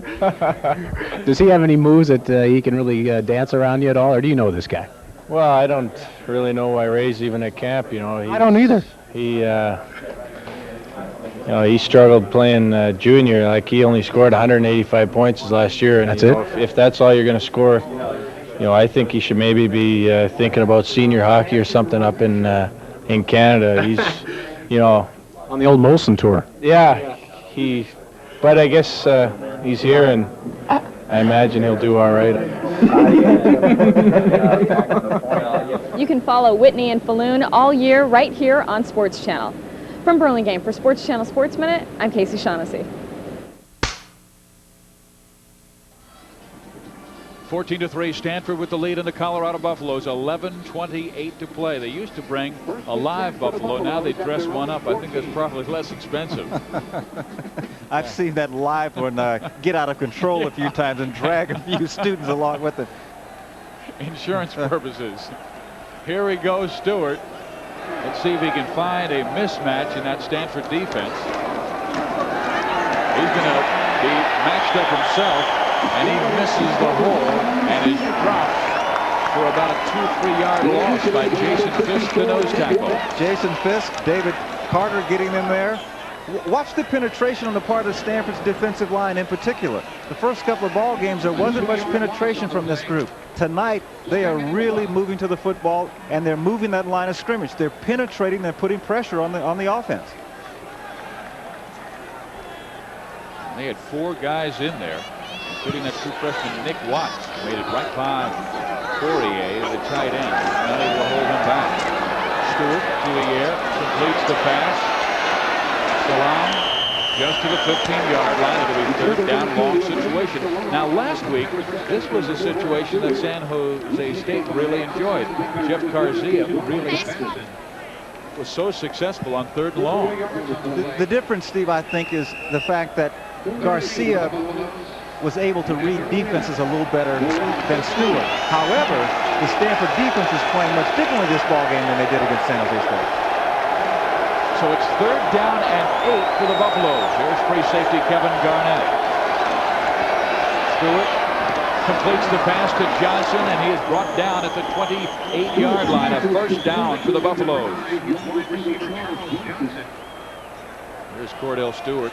Elliot Uselak, the new offensive coordinator in Colorado, says, I don't think any quarterback in the country is playing better than Kordell, and that includes Charlie Ward of Florida State. Well, I think I might take issue with that one. I think he's a little biased. Charles Johnson, though, we talked about this earlier in the show. Michael Westbrook gets a lot of the ink, lots of publicity, but Charles Johnson, in my opinion, is a little more dangerous receiver. Remember that old Dan Fogelberg album? The title was Twin Sons of Different Mothers. That's Westbrook and Johnson. They are equal. They throw it deep. He almost brought it down to the 40-yard line, but it's broken up by Stanford. They try to go Johnson's way again. Johnson was never open. Stanford did a good job on defense. You'll see on the left side of your screen, Stewart just lays this ball up, but this is a good coverage on the part of the Stanford defense. There goes Von Bryant. Great job of coverage. Never allowed the receiver to get past him. And actually, it's difficult to see it there, but Vaughn was actually coming back to the football to break up that play. Good coverage. Now he has single coverage on Westbrook again, off on the wide right side. They sent Fourier in motion, and they pitch it to the short side, and Salaam is down the sideline, and he is past midfield. Another Buffalo first down inside the 9:30 mark of this first half. This is what you can do when you have speed, when you have a quarterback who has some athletic ability, as Stewart does. But this play is made by Salaam. I mean, this is a player with tremendous athletic ability. I remember when he was in high school out in Southern California, really sought after by just about everyone in the country. They've got 3 talented running backs in Warren, who we saw earlier, Hill, and now Salaam. Salaam ran for 79 yards last week against Baylor. Stewart, Salaam to the 45, and to the Stanford 44-yard line. Rashaan Salaam around right end. Is brought down from behind by number 60, Tyrone Parker. Tyrone Parker into the stop. He still is not 100%. Dave Tippin telling me, he's right around 70, 75 after that ankle difficulty he had that forced him out of all spring ball last year. But, he's a gutsy player, and Stanford needs him in there. At 90% or 85%, he's still a force. Stewart from the 44. Salaam again, this time to the 41. It'll be 3rd down, and Colorado will still need 2 or 3 yards. See, one thing that's very impressive about Rashaan Salaam is that he keeps his legs moving. Whenever someone makes contact, you notice how he continues to move his legs, doesn't just go down as soon as someone touches him. Very impressive young runner. See if he gets a football again on a 3rd and short 3. Rashaan Salaam from San Diego, California. Westbrook, you see, wide left. Lyle Swinton is alone with him. Stewart gives it to Salaam. He's met. He drives forward. He's close to a 1st down, but it looks to be shy about a yard. 4th and 1. Decision time for Bill McCartney. And if he's short, he'll probably go for it. Yeah, they're bringing in the extra tight end already, Sean Embry.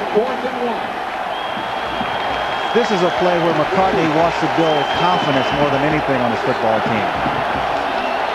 And it's the kind of play, if they don't make it, the air could go out of the balloon.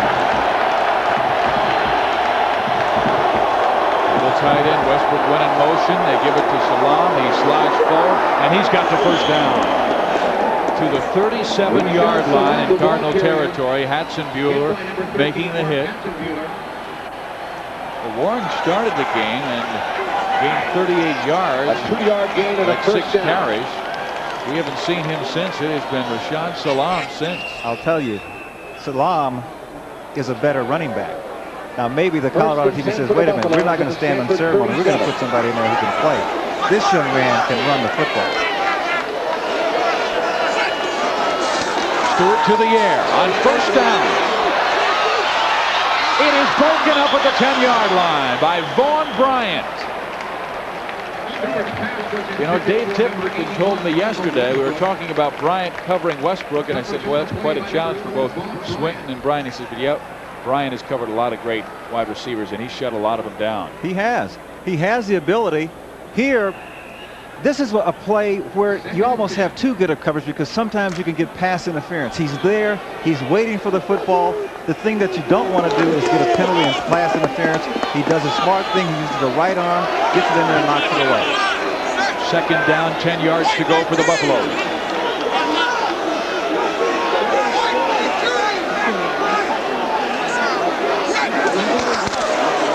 One in motion. Salaam with the carry. Not this time. Just a short gain to the 35. The 3rd down and 8 is Gibbs making the tackle.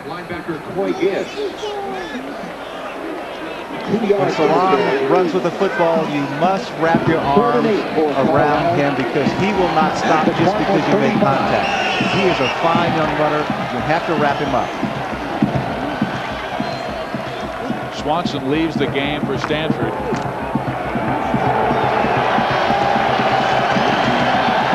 38 yards rushing for Salaam. Stewart with time. Completes the pass. 1st down, 22-yard line to Charles Johnson.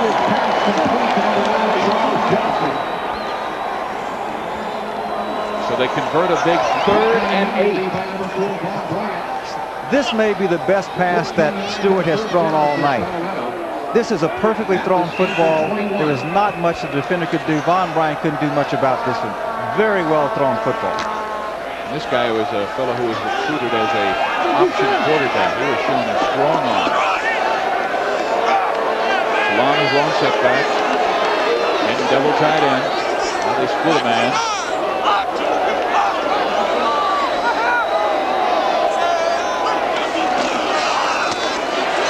They pitch it back. Salaam to the 15. He will score.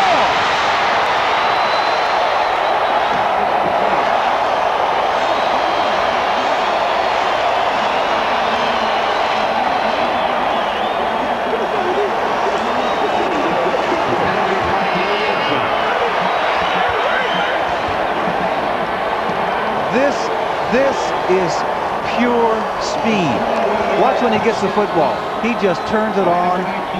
This is great speed, great running, and I think he gets a penalty here for, I think they have that demonstrating rule, I believe. But anyway, that's just pure speed. Well, Bill McCartney is furious because his team will be penalized on the kickoff for excess celebration. One of the rules again this year. Strengthening existing rules against unsportsmanlike conduct and vulgar and abusive language. I think that was just too much celebration in the end zone. But Bill McCartney, a former great high school coach in Detroit, Michigan, now in his 12th year at Colorado. There's a point after touchdown by Berger. It is up and perfect. And Stanford's lead has been cut to 4 with 5:44 to play in the first half. It's Stanford 14, Colorado 10. Stanford will receive when we come back. Discover the defensive training secrets of America's finest baseball school and an exciting new videotape. This is the professional instructional video that gets results. See how this group of youngsters added an amazing 6 miles per hour to their arm strength while vastly improving their running speed and defensive skills in just a few weeks of work. Baseball World's revolutionary new video features professional scout and instructor Tommy Mansky and the same defensive drills used by Baseball World's back-to-back 1990-91 AAU national championship teams. Lou Pavlovich Jr., editor of Collegiate Baseball magazine, calls it a masterpiece, the best defensive drill video ever produced. San Diego Padres Major League superstar Fred McGriff agrees. I'm so impressed with the instructional videos by Coach Mansky that I've given them my full endorsement. When you watch them, you'll know why. Baseball World's defensive drill video makes a great gift and benefits players of all ages and ability levels and improves coaches' practice organization. To order your copy for only $29.95, have your credit card ready and call toll-free 1-800-852-1400. Call now and we'll ship today.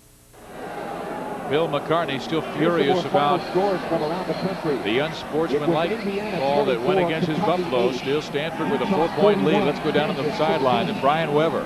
Bill McCartney so furious, in fact, he had to be separated by his coaching staff from back judge Donald Carey. McCartney emphasizing this is the second time it's happened to the Buffs in this game. And just because Stanford's at home, they should not get the benefit of every call. And he continues to plead his case.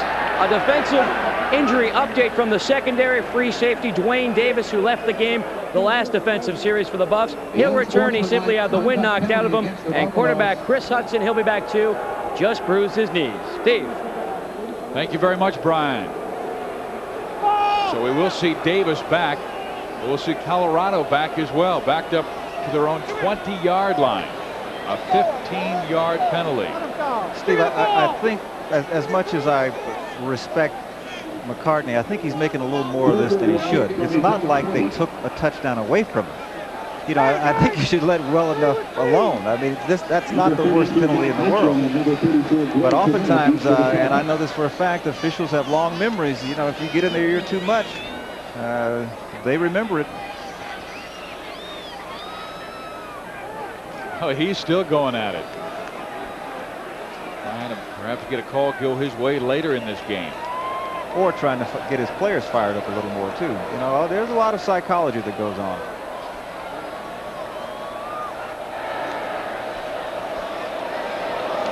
Stanford should have the football, starting their offense in good field position. This is Mitchell from the 15. He's out past the 30. And he is up near the 40-yard line. So Mike Mitchell brings it out to the 38, and Stanford will have it with 5:38 remaining in the first half, leading by 4 points, 14-10. Steve, notice how Mike Mitchell will keep his knees moving, keep the legs moving. See, he was hit 3 or 4 times, did not go down. Watch the knees, they keep moving. He's got good strength in his legs. He keeps moving, he keeps the knees moving, keeps churning, keeps churning. It's like Rashaan Salaam. Yep. He was showing that kind of drive for Colorado. 24-yard kickoff return. Stenstrom stays in quarterback. Comella stays in fullback, and Stenstrom will throw. Jumps it off. Tight end Cline has it for a good gain up to the 45-yard line. Tight end Tony 7. Cline on a pass from Steve Stenstrom. Knocked out of bounds by number 90 Sam Rogers. Senior tight end from Davis, California. Very good job of pass protection. Look at the pass protection by the offensive line. Steve sits back there, waits. That offensive line on the line of clock is doing a terrific job.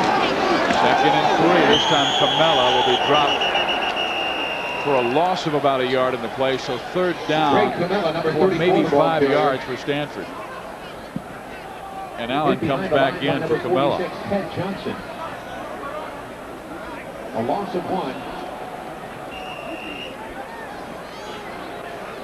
3rd and 4 from the 45.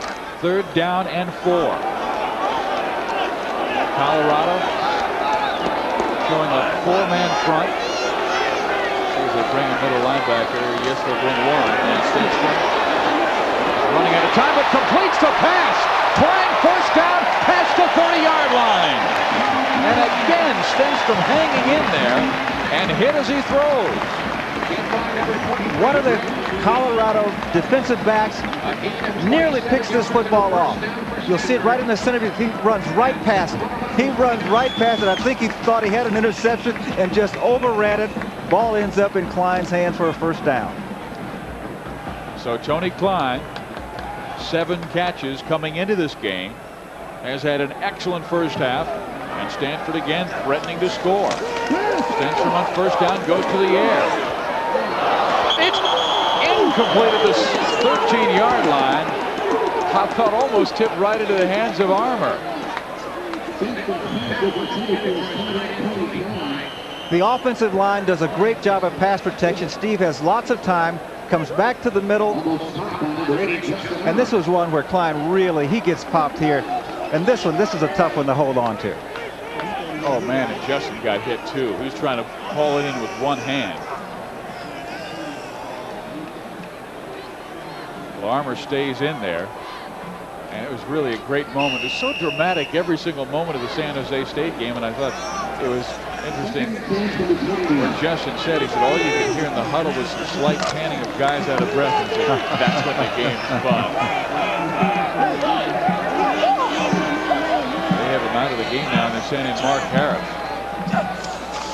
Shaw in the slot, Stenstrom rolling right. Cline, did he hold on? Yes, he did. Are they giving it to Colorado? Comes up with the football. Chris Hudson, he gets the rebound. Steve rolling out, throws the football, and I think it glances off. Oh, right off the shoulders. Tony Cline lets his ball get, he tries to bring it into the body on the right side, and it goes right through, right into the hands of number 47, Chris Hudson. Yeah, from my angle, I didn't see it go through Cline's hands and into Hudson. So that is Chris Hudson's 11th career interception. The record is set by a Major League Baseball player by the name of John Stearns, who played TV. An interception by Stanford's Tommy Connect. And he brings it back to the 20-yard line and out of bounds. Kordell Stewart with his first interception of the year. And we have to go back to last year, as he had thrown almost 60 passes without a pick. Tommy Connect cannot help but catch this ball. Watch, it almost surprises him. Right, oh, look at there. Look what happens. I mean, it just hits him right in the numbers. But I will say this, as hard as Stewart throws the football, you need good hands to catch this ball. I mean, he really throws a bullet in there, and Connect comes up with it. Well, let's try it again. Stanford's ball, 20-yard line of Colorado. Stenstrom to the air again. Gets it to Allen. Allen to the 11-yard line. Close to another Cardinal first down. He almost threw it over Ethan's head. See, what happens, Steve, is as a quarterback, when you start to run forward and you throw the football, sometimes you forget that your forward momentum is going to push the ball a little bit. That's why it always tends to carry a little high. Well, Ethan was able to reach for it, pull it in. Game 9, second down and 1. Heavy load offense in with number 40, Nathan Olsen in the game. They give it to Roberts. He breaks one tackle, has the first down to the 6-yard line. You know, the Colorado offense, spectacular. Only lost one starter last year, but Gene, their defense has been pushed to the limit as well. They've allowed 189 yards rushing in their first 2 games. Well, credit for this play, Steve, goes to the Stanford offensive line. That offensive line with Bucky and Jarrett and Kavanaugh, they are doing an outstanding job of blocking. Well, they're going to stay heavy load. Armour stays in as the tight end. First and goal, 6-yard line. Ellery Roberts again, not much there. That time it was Clavell and Hicks right there to haul him down. Mel Thomas also from his left tackle spot sliding over. So now we get into interesting call territory as Stanford takes time out on a loss of 1 yard. It'll be second and goal from the 7. And that means number 80 becomes more dangerous. It always seems like they put him in a situation where they get a mismatch against a smaller defender.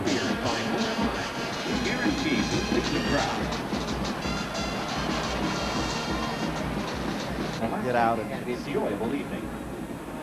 Bill Walsh with a 4-point lead on Colorado, 2:49 to play in the first half in his ball club at the Colorado 7-yard line, facing a second and goal that got the heavy load look out of the game. Ethan Allen comes back in at fullback, and the tree's been dancing most of this evening as Stanford stunning number 7 Colorado. Stenstrom 15 for 20 through the air for 167 yards and a touchdown. He has also had 2 intercepted. Well, Steve, if you're the Colorado defensive coordinator, you're thinking the heavy load team is out, Stanford is going to pass. Sometimes they will cross you up, bring in this sort of pass look, and end up running the football again. Armour's wide right, Shaw's to the left. Ellery Roberts goes in motion. Stenstrom looking to Armour. Can't bring it in with one hand, and he had the opening on Chris Hudson. And that was simply Steve's fault because Armour wide open in the end zone. It was set up perfectly. Quick slant in, right there, wide open, and the ball just sails. And there was really nothing Justin could do on this. You get another look, the ball just sails right over his outstretched arm. He had the man beat to the inside, and as you said, that should have been 6 points. So this time, Cline will be wide, and Armour will be in the slot. Interesting formation. Stenstrom backing up, looking down the middle, and it is a touchdown.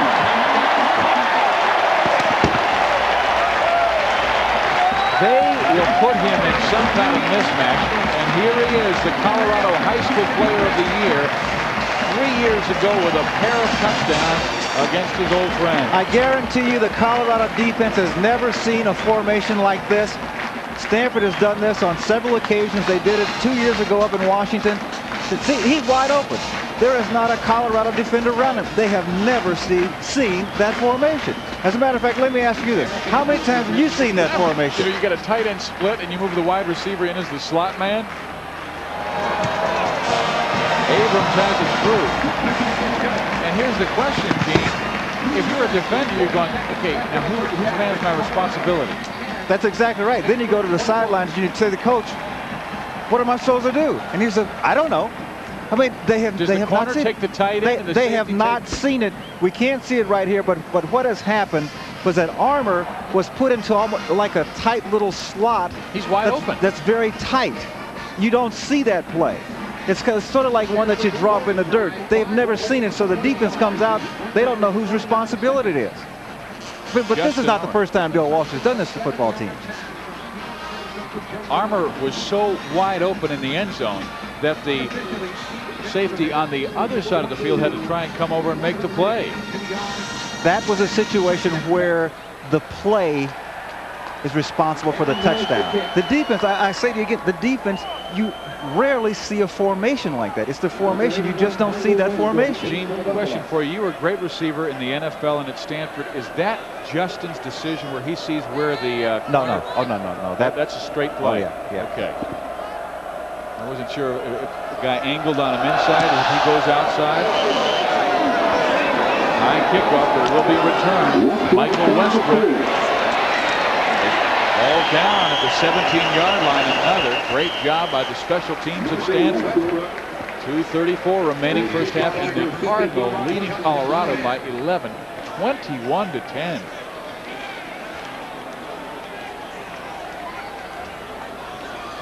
Well, at the beginning of this game, you said, I don't know if they're going to see a defense any better than the one they saw 14-yard return against Washington. Let's go down on the sideline of Brian Webber. The Buffs break offensive huddle. They come out with determination. The offensive line not pleased. They're breaking down their man assignments. Kordell Stewart, not enough time to throw the ball. Well, they give it straight up the middle. And a good gain out near the 25-yard line as Lamont Warren back in the game for Colorado. Number 12 after Salaam had an excellent offensive drive in Colorado's 2 possessions ago. Well, Steve, I have to think if you're the Stanford defense that you'd be very happy with Salaam on the bench, because that young man can run the football. Not to take anything away from Warren, but I think I'd rather have Salaam on the bench. Down in 3. Stewart's going long. He's got Johnson. Catch is made. 30-yard line.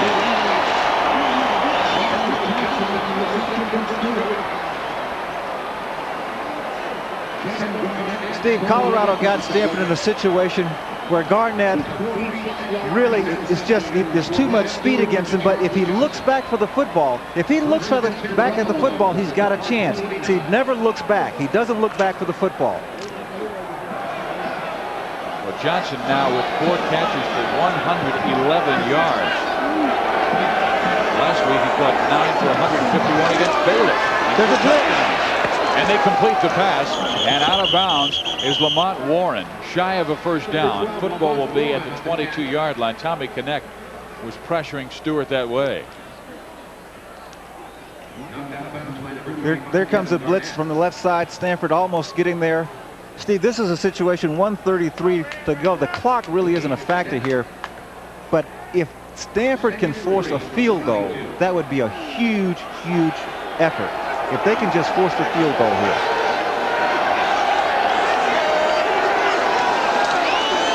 Stewart on second down gets the first. Johnson cuts to the outside and cut down at the 11. Vaughn Bryant had to make a touchdown-saving tackle. That was a very good play on the part of Colorado. Johnson, he ran Vaughn down and just came back. We can't see it here, but you'll see the end result is that he really forced Vaughn downfield and came back. That's why you see that huge separation. See how they tighten their defense now. 1st and 10, 11-yard line of Stanford. Westbrook to the right, Johnson to the left. Long setback is Warren. And they give it to Lamont, who tries to skip to the outside and cut down by Brian Batson. Gain of 3. I'll call it 4. And it will be, well, see how they mark it. They will keep it just across the 8-yard line. Stanford make that Spartan Stadium. Wyoming 36, San Jose State. Kordell Stewart goes to the sideline to visit with Coach McCartney. Sports Channel never has an off season, you know. The San Jose Sharks face off 6 times next month during our Shark Attack beginning October 16th. Tune in every night at 7:30 only on Sports Channel. Call 1-800-926-SPORT on your cable company now to order Sports Channel for year-round coverage of the Giants, A's, Warriors, and Sharks. Look at that, St. Louis, Vancouver, Edmonton. The Mighty Ducks coming in on the 28th. You can watch it on Sports Channel. 58 seconds remain here. Saw a quick shot of Fred Von Appen, a defensive coordinator. He has done some job here with the Cardinal defense. Again, if they can force the field goal, what a huge, huge effort. 2nd down and 7 for Colorado. Stewart sends Warren in motion. The pass is knocked down. Nick Watts. 3rd down and 7 yards to go. Again, the Stanford defense being very aggressive. Nick Watts, he's young, but he has size. He has the range. He's about 6'4". Look at there, jumps up there. He almost hits that ball with his elbow. He got up so high. Let's see if they can hold him to a field goal. There's Nick. Last year, he was getting ready for homecoming, probably. St. Francis High School down in San Jose, but a blue chip All-American. Led his team to a 13-0 record, 3 in the state. He and Baxton are the future on the corners. 3rd down conversion, 4 for 8. This is a big one. 53 seconds remain in the first half, and Stanford leading Colorado 21-10. It's huge for a number of reasons. Again, if Stanford can force the field goal psychologically, they go into at halftime with a big boost. If Colorado kicks the field goal, they go in. Really, it's like, in a sense, the failure. So psychologically, this is a huge, huge play, more than just the points itself. It's just sort of the psychology of, were we successful or were we failures? They would still need a touchdown and a field goal to take the lead on Stanford. Vaughn Bryant finished visiting with his defensive coordinator and Fred Von Appen. There's that line. John Hebert is in the game. Elias Swinton has done a nice job defensively, even though he is going up against 2 premier wide receivers, Charles Johnson and Michael Westbrook. Here we go, 3rd down and 7. Double tight end. Kordell Stewart runs the option. He has to pitch it, and there goes Warren for the touchdown. 2nd time that play has worked for a score for Colorado. Warren on the option. An 8-yard touchdown carry. This is all Kordell Stewart because he holds the ball until the very last moment. Watch. The very last moment, actually pitches the ball as he's going down. This play was made by the quarterback. He did a sensational job on the option. Mitch Berger for the point after. It is through. And Colorado, with a big touchdown in the closing seconds of the first half, has pulled to within 4 of Stanford. It's 21-17. Watch Kordell Stewart. When he releases the football, he is actually being tackled. That's what made the play. That was a great play on the part of the quarterback. He forced the defenders to come to him. He forces the defenders to come to him because if they don't, he has the ability to cut it up himself and go for the touchdown.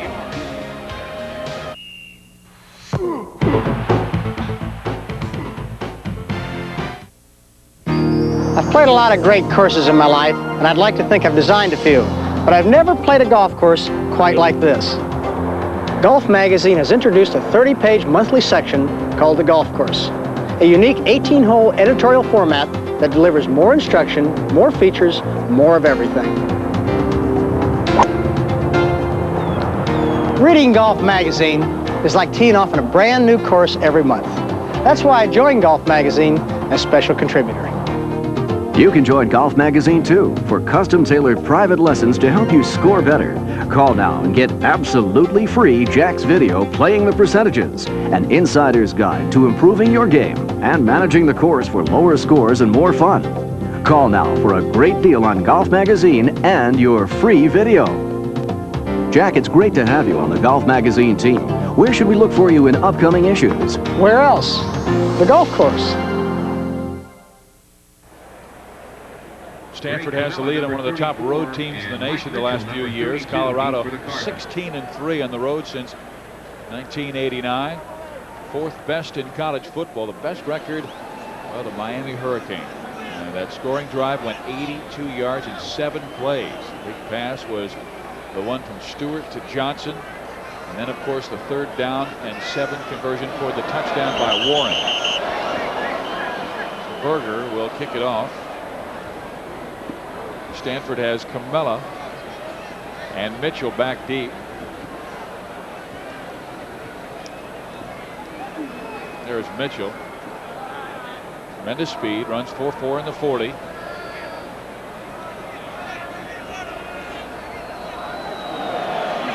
.47 seconds remain in the first half.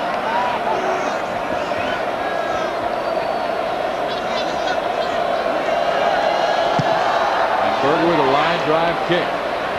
Mitchell fumbles with it, and he will down it in the end zone. So stay right there.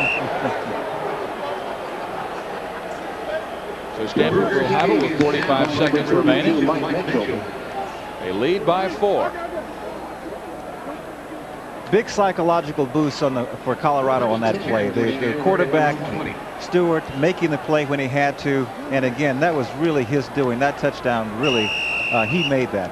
I think this is a situation right now where Stanford, with 45 seconds to go, the one thing you don't want to do is to make a mistake here and let them get any kind of score. They're leading 21-17. You go in at halftime leading 21-17. You're still in great shape. Just don't make a mistake at this point. You've got double wide receivers to both sides, but he'll hand the football off to Ellery Roberts, who smashes his way across the 20-yard line. A short gain in the play of just 1 yard. Now, with that said, the very last play of the half, you can take a shot. Throw the ball downfield. You might get interference. Well, he'll throw it here. Stenstrom in trouble. He's sacked at the 18-yard line.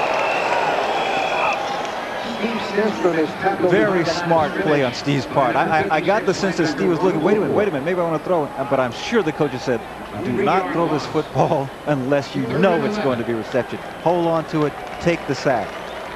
And they will head to the locker room with a 4-point lead over the number 7 team in the nation, the Colorado Buffaloes.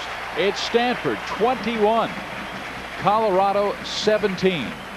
We'll come back to take a look at the halftime stats and highlights after this.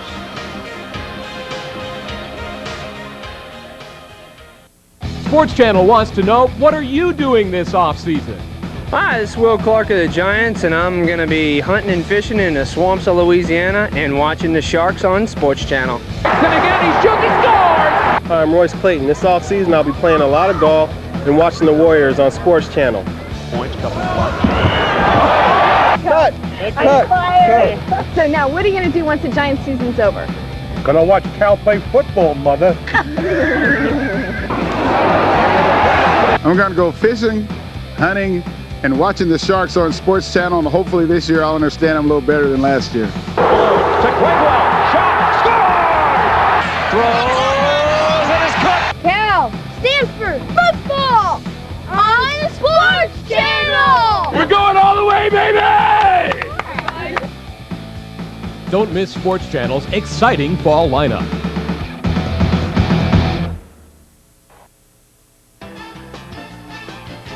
(21-17) at the half. Colorado is down to the Stanford Cardinal. You're watching this game on Sports Channel. Find out about more of the great programming on SC. Let's go down to Brian Weber. Thanks, Steve. If these 30 minutes of college football haven't been exciting enough, imagine how exhilarating your life will be when you become a Sports Channel subscriber. 1-800-926-SPORT for our exclusive coverage of the A's and Giants and the upcoming Warriors and Sharks season. Steve. And Brian, Stanford football on Sports Channel is brought to you by AC Delco Automotive Parts. AC Delco, it's almost like buying time.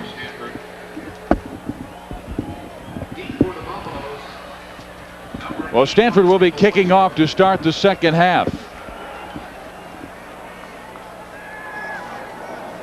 Aaron Mills will handle those chores. Michael Westbrook, number 81, back deep.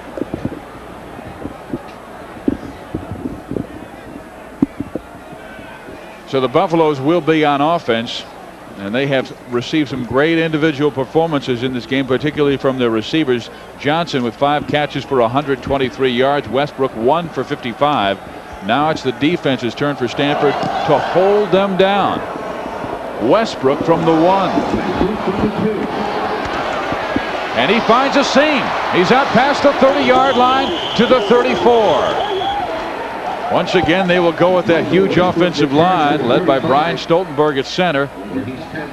There is Michael Westbrook, who is their slot back. Steve, the thing that the Cardinal defense and special teams did in the first half, and did exceedingly well, is that they forced Colorado to start with not good field position. Starting here in the first half, they start with pretty good field position on their own 35. Now from the 34-yard line, Stewart goes to his halfback Warren, who smashes forward a good 8-yard gain. Warren in the first half had 57 yards rushing, including that last touchdown to close the margin to just 4. He adds 8 more here. He has also seen Salaam with 60 yards rushing. First half stats: Stanford outgained on the first downs 13-7, outrun by a good 90 yards. Passing, they've hung in there, but they have the lead. Turnovers, that's the key. I think that's the big reason in the first half. 4 turnovers for Colorado and only 2 for Stanford. Stanford +2. They need to maintain that margin. Stewart on the option. First down and more past midfield. He's brought out of bounds by Eli Swinton. That's Kordell Stewart on the quarterback option. Steve, the difference on this play versus a couple of the other options is that Stanford has changed his tactic. They're now taking a defender and putting a defender on the running back. And I think the theory here is that you would rather have Stewart run the football than one of those fast halfbacks. And I think I'd go along with that. I would rather have him running the football than either Salaam or Warren. Well, that's his best run of the game. He had just 5 yards rushing first half. Salaam and Warren were their go-to backs in that first half. Now from the 48-yard line, Stanford territory. Colorado has not had the lead in this game. They cut to the outside, and with the football is Warren inside the 45 to the 44. Steve, I get the sense that Colorado wants to come out in this first half and sort of reestablish the fact that they are the dominant football team. And how do you do that? If you're physically superior, you want to try to run the football against an opponent. And oftentimes, the first 3 to 4 minutes of the third quarter is really critical in terms of who is going to determine how the style, the tempo of the game will be played. Stewart goes to the air. He has all kinds of time. And the catch is made at the 9-yard line. Charles Johnson. He's closing in on 200 yards receiving in this game. That's a 34-yard reception. Well, Stewart has about 8 seconds to throw the football here. I mean, that is way too long to throw the football, and this ball really should not have been completed. This ball is not a well-thrown ball. It hangs. That ball should not have been completed. Instead, first and goal for Colorado. Warren is knocked down, lost in the play, back near the 13-yard line. David Walker and Coy Gibbs were there.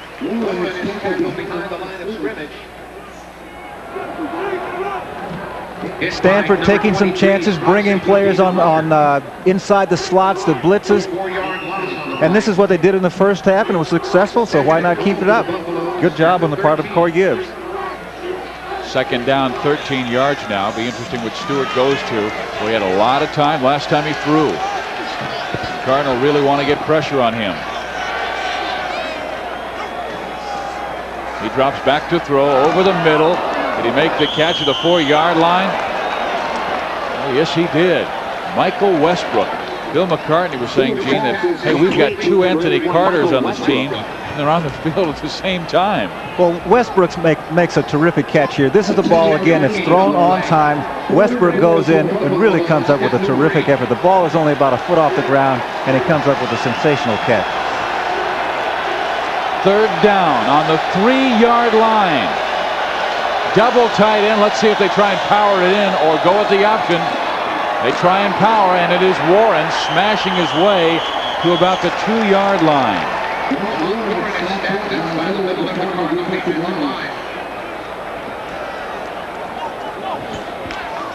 Fourth down for Colorado, and let's see what decision Bill McCartney will go. He'll keep his offense out there, bring in another tight end.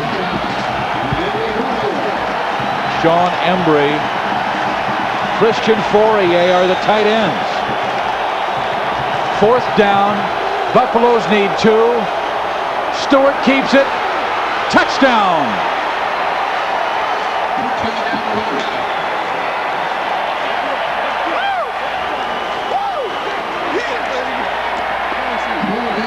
Colorado doing what it does best, and that's running the football, and in particular the option.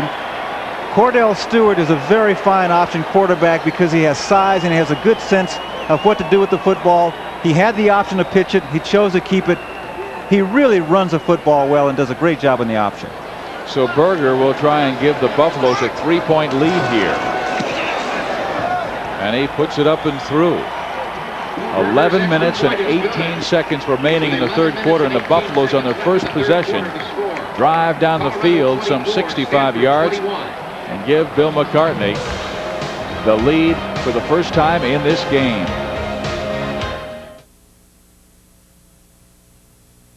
The Giants host the Padres Friday at 7:30 on Sports Channel.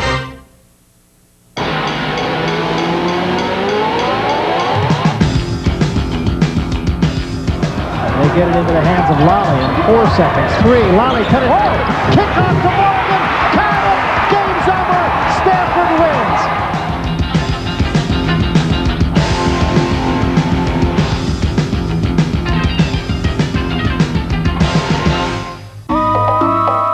A safari rarely lasts longer than a few weeks, unless it's a safari maintained with genuine AC oil filters.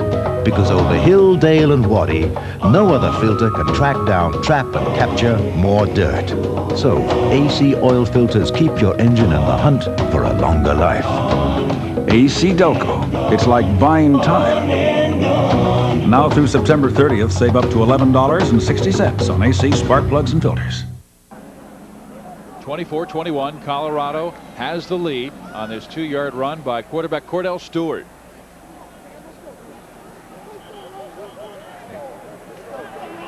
Gibbs go for him. 65-yard drive in 8 plays. It took 3:45 off the clock, and Stewart has the Buffaloes with the lead. And I remember a statement you made at the outset of the Washington second half where Stanford had to play well the first 3 minutes. It sets the tone for the remainder of the second half. You can see the attitude that Colorado came out with.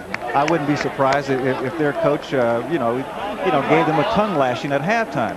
But it sets the tone. Now Stanford, they're getting the football. They must respond in the proper fashion. Doesn't necessarily mean that you have to score a touchdown, but you have to establish that we're going to play football in the second half. Because this game, John Ralston used to say when I was here at Stanford, he said football is like a street fight. You do not ease into a street fight. Go all out from the outset, and they did to start this ball game. Now Colorado has come back with 2 touchdowns, closing moments of the first half, and now 1 on the opening drive, second half. And Berger will kick off to Comella and to Mitchell. And he hammers this one well. Mitchell, a yard deep, brings it out. Past the 20, out near the 24-yard line. Stanford will start their offense. That means Steve Stenstrom will come out at quarterback. He's received the instructions from Bill Walsh. The line again will be anchored by Kavanaugh. Guards will be Jerich and Bucky, and the tackles are Dittman and Bailey. His tight end, Tony Cline, and his running backs, Ellery Roberts, Ethan Allen. Receivers are Armour and David Shaw. Justin Armour with 2 touchdown catches in this game, and he will go wide to the right.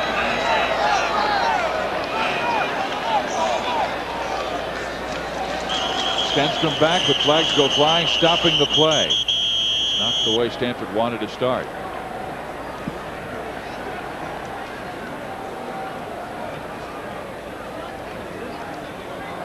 It looks to be illegal procedure against the Cardinal. Dead ball, false start on the offense. Repeat first down. Third time that has happened.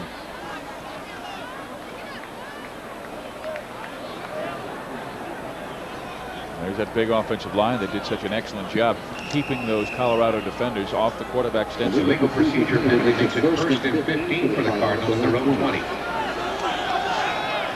So now first and 15 back at the 19-yard line. On play action, Stenstrom in trouble, unloads it to Allen. And he's up near the original line of scrimmage. Stenstrom is going to be slow in getting up. You may see Scott Frost and Stenstrom limping off the field.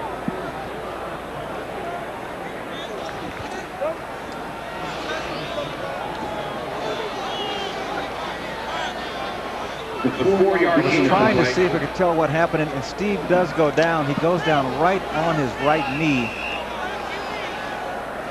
And when he tried to get up, he could tell that he had a problem, and right away went to the sideline. Mark Butterfield comes to the game, not Scott Frost. Butterfield, the king from Antioch, California. He's a great arm. He's in a difficult 2nd and 11 situation. And he will give that football to Ellery Roberts. He tries to get outside and does. He's out past the 30-yard line. A good effort for Roberts to get Stanford out of difficulty. But they still need about 3 yards to go on 3rd down. Ellery does a good job. He comes to the middle, bounces outside. But this is when you need a player like Ellery to step up and make a big play. Steve, I go back to the fact that coming out in the 3rd quarter, you need to establish the kind of football you're going to play. There's a lot of psychology involved. Ellery doing a good job here. Really, Stanford really needs to make a 1st down here to show Colorado that they mean business in the 2nd half. 3rd down, 3 yards to go. Butterfield back. Completes the pass. 1st down, Armour. He is out of bounds near midfield. That's Justin Armour with the pass reception for Lamont Butterfield. Very well executed play. Mark Butterfield, everyone knows he has a strong arm. Drops back, watch. Zip, right there, right on the money.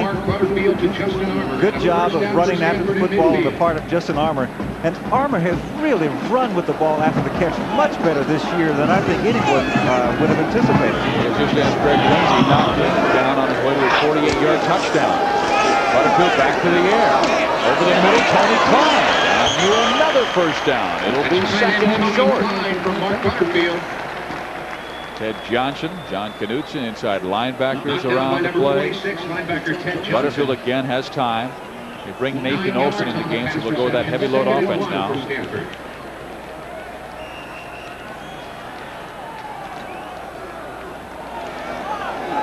Second and 1.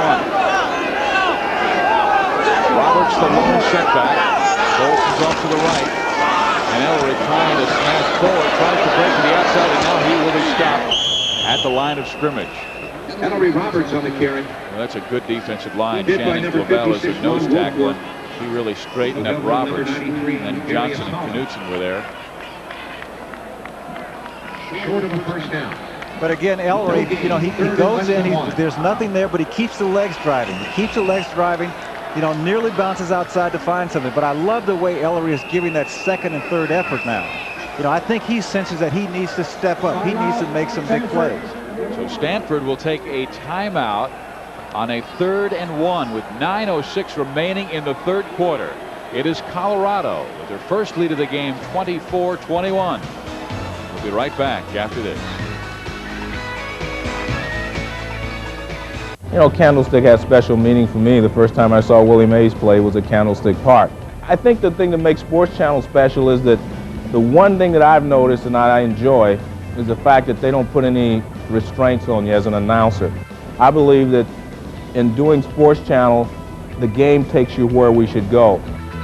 Joe Morgan brings you better ball games. Call 1-800-926-SPORT or your cable company now to order Sports Channel.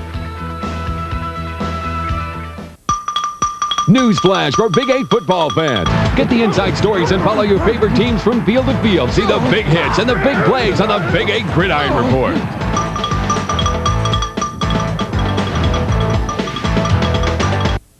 The tough get tougher on prime turf. LSU's D is dug in for a mighty clash with Tennessee. Heath Schuler leads the Vols' awesome charge on the purple and gold.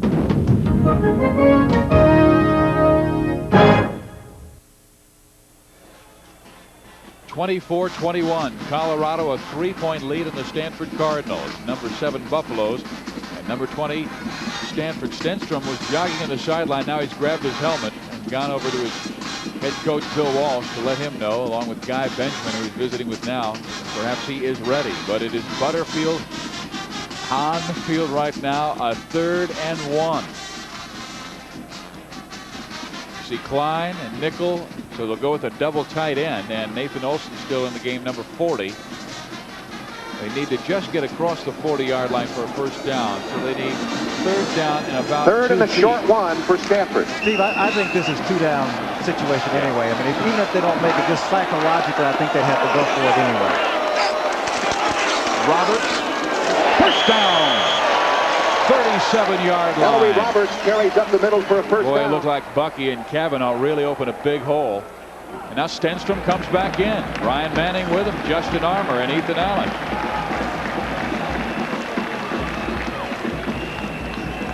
Ellery, knowing that he only needed a couple of yards, and kind of put the head down and said, I'm making sure I'm going to get this. And all of a sudden, I think he said, wait a minute, there's a hole. I can stretch this a little more. Good job by the offensive line. Inside 9 minutes to play, 3rd period. Stenstrom goes right back to the edge. Has a man open! Brian Manning, touchdown!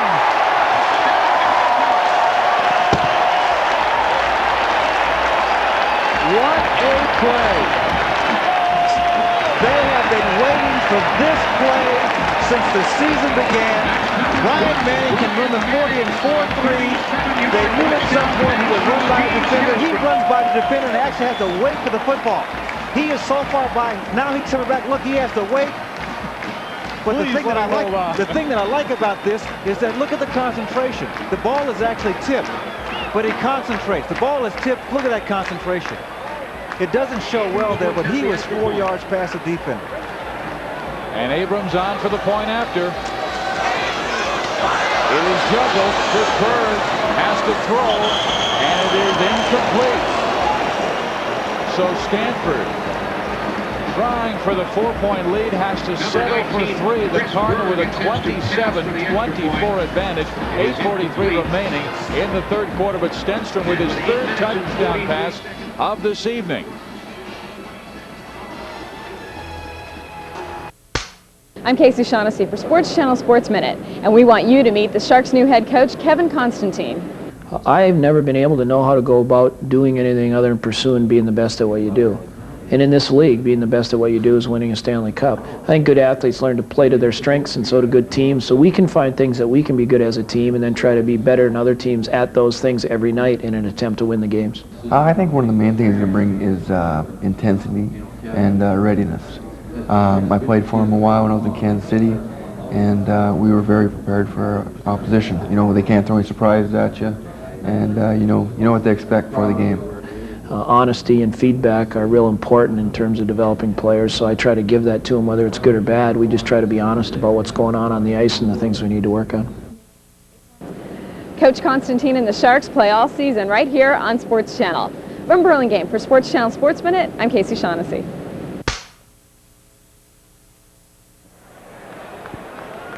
(27-24).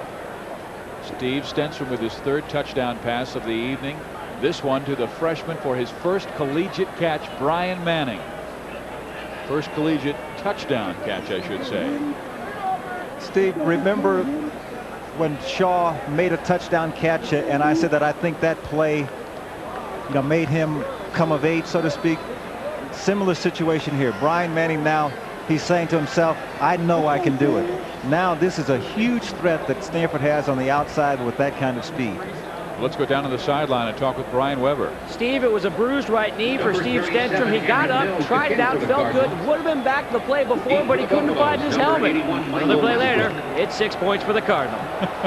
Could not find his helmet. That's an important thing to have in this game.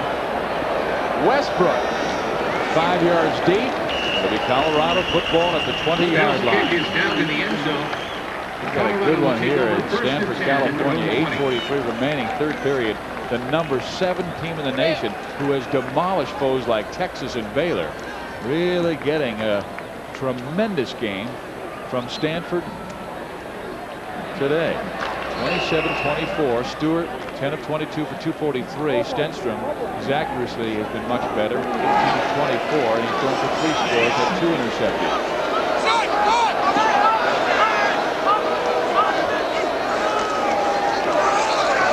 Stewart, complete at the 28-yard line to Charles Johnson. That is his 7th catch of the Stewart's day. pass is complete for to over his wide receiver 160 number 9, yards. Charles Johnson. What Stewart wasn't able to do in the first half, and again, I think it was because they weren't accustomed to playing on grass, they're doing now. He has a better sense of how soon his receivers will get into the breaks.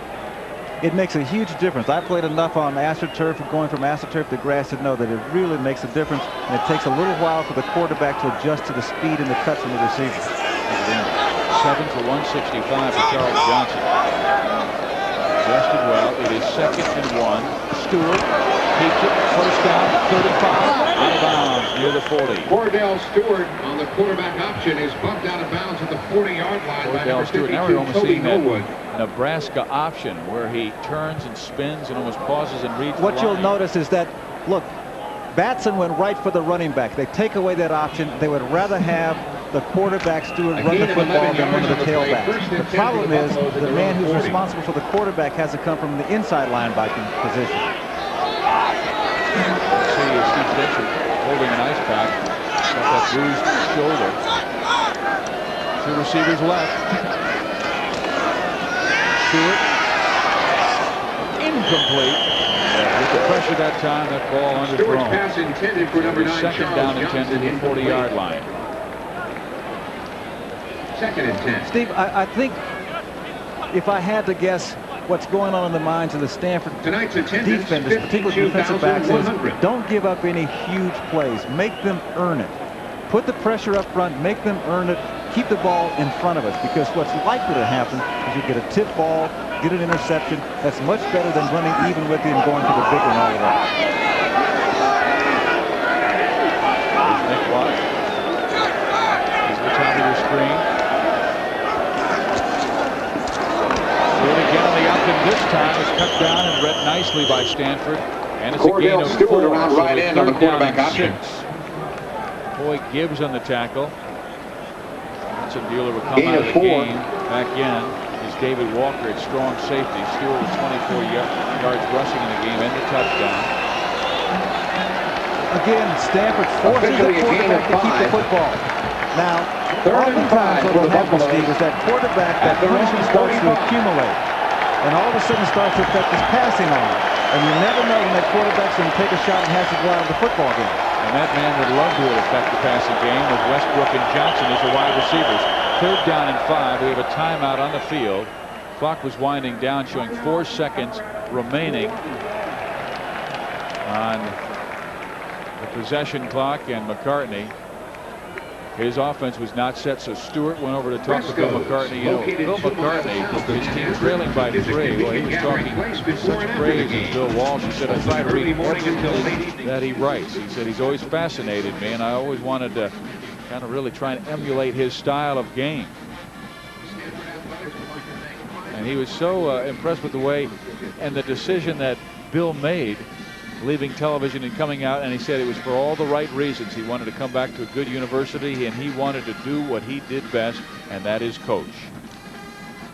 Well, you're watching Colorado and Stanford on SportsChannel, and you know all Warriors home games are sold out, so call 1-800-926-SPORT or your cable company now to catch their entire season on SportsChannel. Order now and see 40 exclusive games that you can't get anywhere else.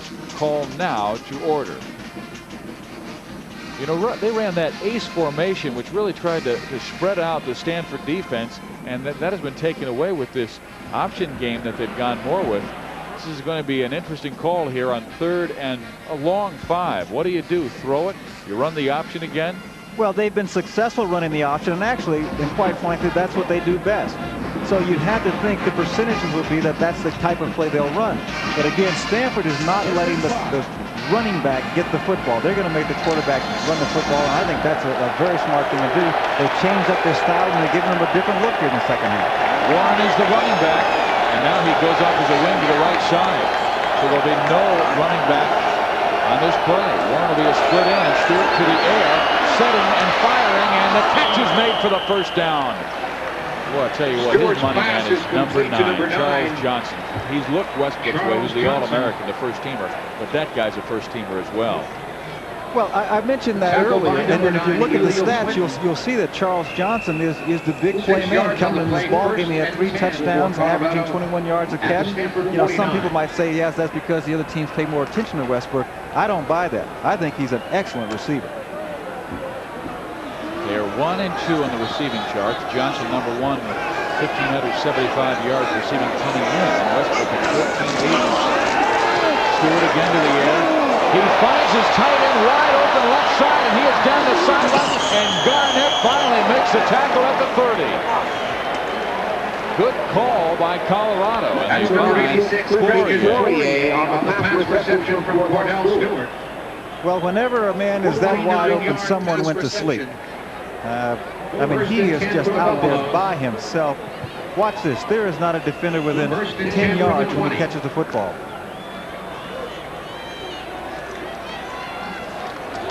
So now first down for Colorado.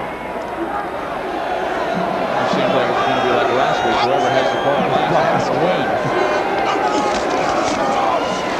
Warren, big hole. To the 10, 5, to the 1-yard line. He flew by. Stanford would-be tackler. Knocked out of bounds at the 1-yard line. Well, another example of the great speed that Colorado possesses. Salaam had it in the first half. Warren. Now, he made that play on the cut. I mean, that, again, that's the kind of thing that no coach can teach. The player either has it or he doesn't. Made a great cut to get inside. Almost picked up the touchdown. I tell you, that is a nice pair of running backs. He just really lost Eli Smith from the 1-yard line, blasting to the goal line, and scoring the touchdown is Colorado. Rashaan Salaam. There's a flag down.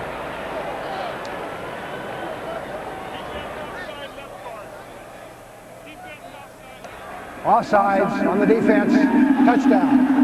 So Salaam gets his second touchdown of the evening, and Colorado goes back in front. First it's number 12, Warren, then it comes 19, Salaam. And there's not much difference between them. Both of them very smart runners, tremendous speed and great cutting ability. He ran one in from 22. Now he goes in from a yard out. Berger will try and give Colorado a 4-point lead again. He's up and through. And with 5:54 remaining in the third period, Colorado 31, Stanford 27. Buffaloes came in unbeaten. Stanford trying to make it 2-1 on the year.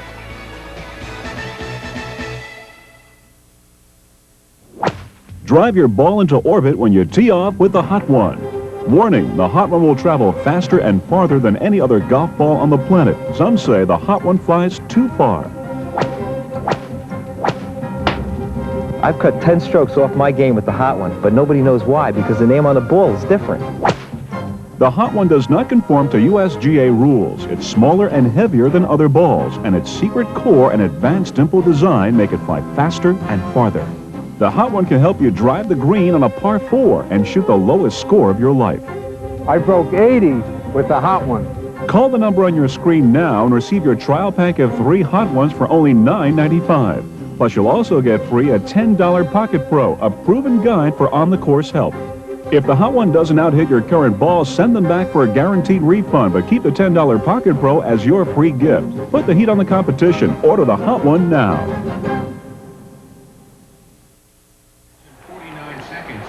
31-27, Colorado taking the lead on this 1-yard run by number 19, the tailback, Rashaan Salaam.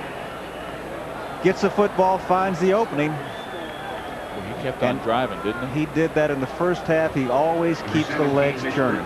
Yeah, and he's not a huge running back, but he runs very strong. 62 yards rushing, and his teammate, Lamont Warren, has over 80.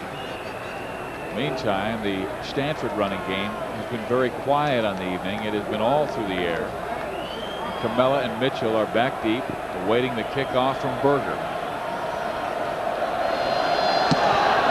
And high into the end, but a short kick, and Mitchell will take it at the 15. And he is near the 40-yard line, where he's cut down by the kicker, Mitch Berger, and Berger is slow in getting up. Well, kickers aren't accustomed to making tackles like that. He's probably saying, what? As a matter of fact, he's not sure what's going on. Number 17, Mitch Berger. 20-yard kickoff return. I think what happened, I think the kicker just got his head down and then caught a knee. Oh, right on the thigh. Right on the thigh. He's probably saying, anybody get the license plate? Stanford, good field position to start here. 5:49 remaining, third quarter. Down by 4. And they give it to the fullback, and he slashes his way through there, out near the 37-yard line. Greg Comella. The ball carrier. Comella on the field. He's hit by number 92, with Mike Shannon Mitchell. Kordell. And there's a timeout called by the officials. Someone is down in the Colorado field, and it looks to be their outside linebacker, Sam Rogers. There's Greg Comella. A gain of 4 on the doing play. a fine job returning kicks 6. this year. He had a 47-yard return last week. Well, Steve, this is an interesting situation, the fact that we see Comella and Mitchell in the backfield at the same time. Injured players, number 90, linebacker Sam Rogers. I think Rogers probably ended up with a cramp. It appears as though that that's the only problem that he has. He comes off the field in this game on SportsChannel. 31-27. There's Bill Walsh. Knew this was going to be a test. SportsChannel never calls it quits. We've got the Giants, A's, Warriors, Sharks. Call 1-800-926-SPORT. Watch all of them. Here's Stenstrom. And it is incomplete. Shannon Kordell was the man to bust Stenstrom just as he was releasing the football. Trying to get the ball to Mitchell on the outside very quickly. Stenstrom does a little fake, turns around, and just as he's about to throw the football, gets blindsided. 3rd and 6. Well, did he ever? He went down hard on that right shoulder. Shannon Kordell came in the 6'4", 270-pound nose tackle from New Orleans. Westbrook is down on the sideline. He might be experiencing cramp problems as well. Armour goes in motion. Stenstrom back to the air. Completes the pass. Leaning forward. Near a first down is Justin Armour, but I think he'll be shy. Reception from Steve Stenstrom. Hit by linebacker number 46, Ted Johnson. And Stanford will have to punt it away.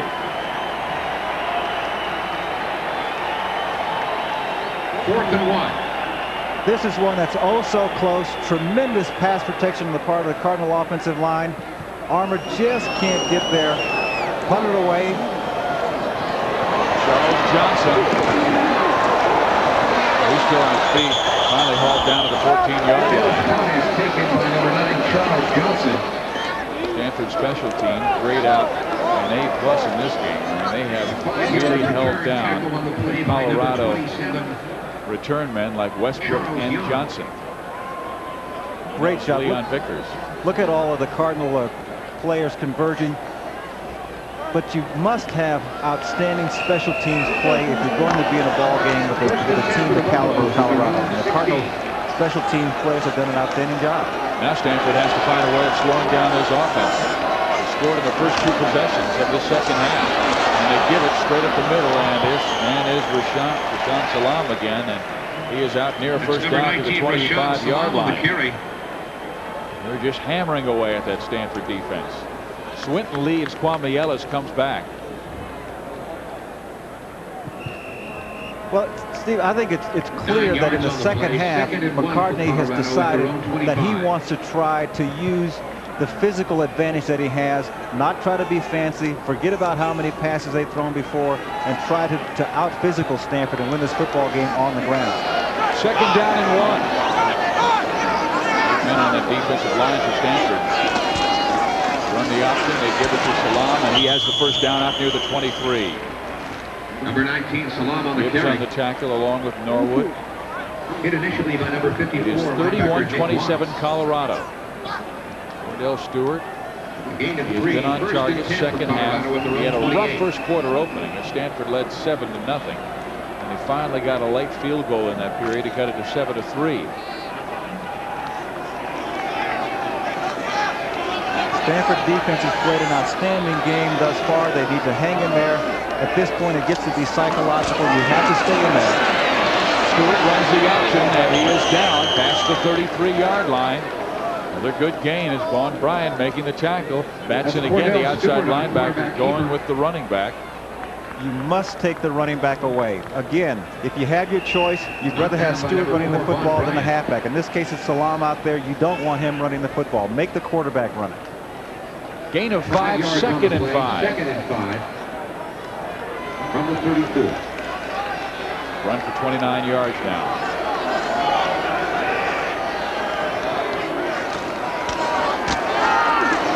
Again, it's Salaam, and he slammed forward out near the 38. He needs to get right there for the first down. Salaam on the carry. We might have a measurement here. We'll see where they mark that football. Closing moments of the third period. 2 minutes and 54 seconds remain in period number 3. And it's Colorado by 4, 31-27. 4 yards on the play. Steve, don't you get the sense, though, that Colorado has become a little more conservative in this football game? That they don't want to take chances necessarily. They just want to try to run the football. Salaam gets the first down past the 40-yard line. That's Rashaan Salaam on the carry. And in the first half, Stanford certainly, their defense was dictating what they wanted Colorado to do when Colorado was successful. This half, it's been Colorado dictating. But in the first half, Colorado tried to mix up the pass and run.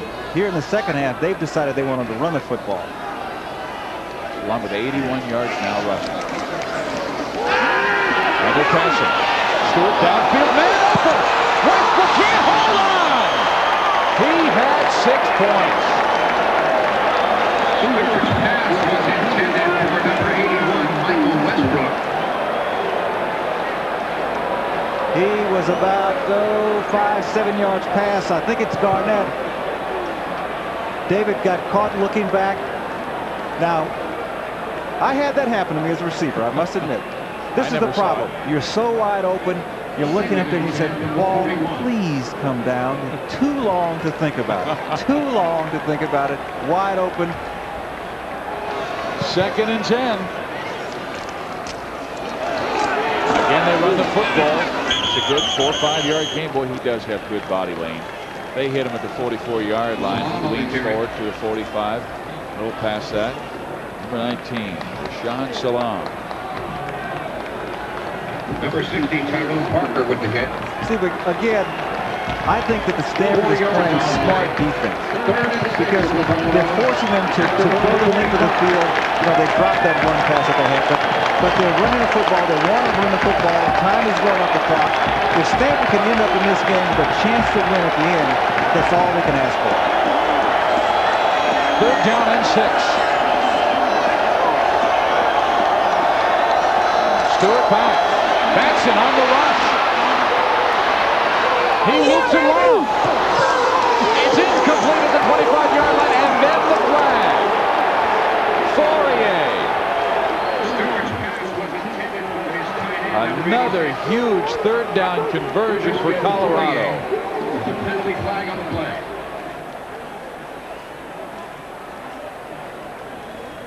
Good pressure on the part of Batson, forces Stewart to the outside, but Garnett loses his man, has to trail. Now he's in a position where he can't see the football at all. When you get in this position, you're dead. Automatic first down. This is a pretty tough call, though. I don't really see a lot of interference there personally. You know, that may have been the one where you talked about before, where McCartney kept haranguing, looking for a call. That may have been the one that he was working on. Well, they convert again, and now it's 1st and 10. If they run it again, yes, they will.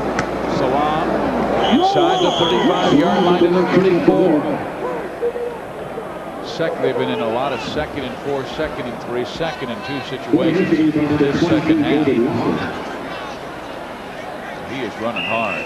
Rashaan Salaam closing in at 90 yards rushing. He already has 2 touchdowns.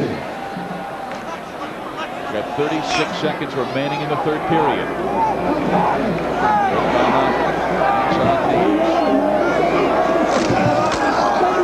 the option. Stewart on the keeper, a first down.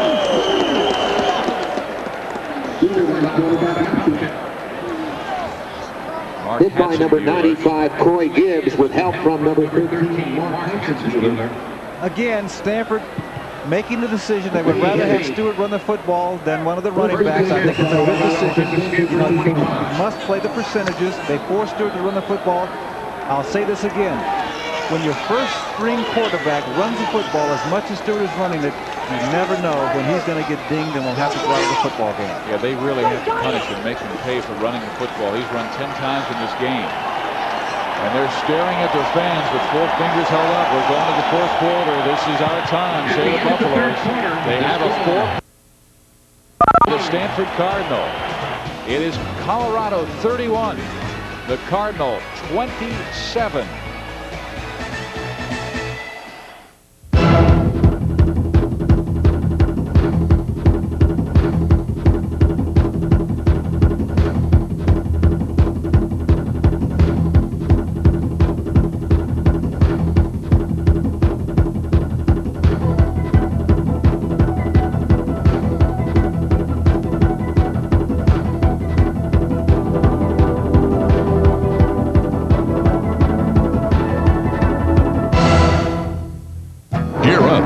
Gold as he travels the NASCAR circuit to bring you the inside look with auto racing's big boys behind the wheels on This Week in NASCAR.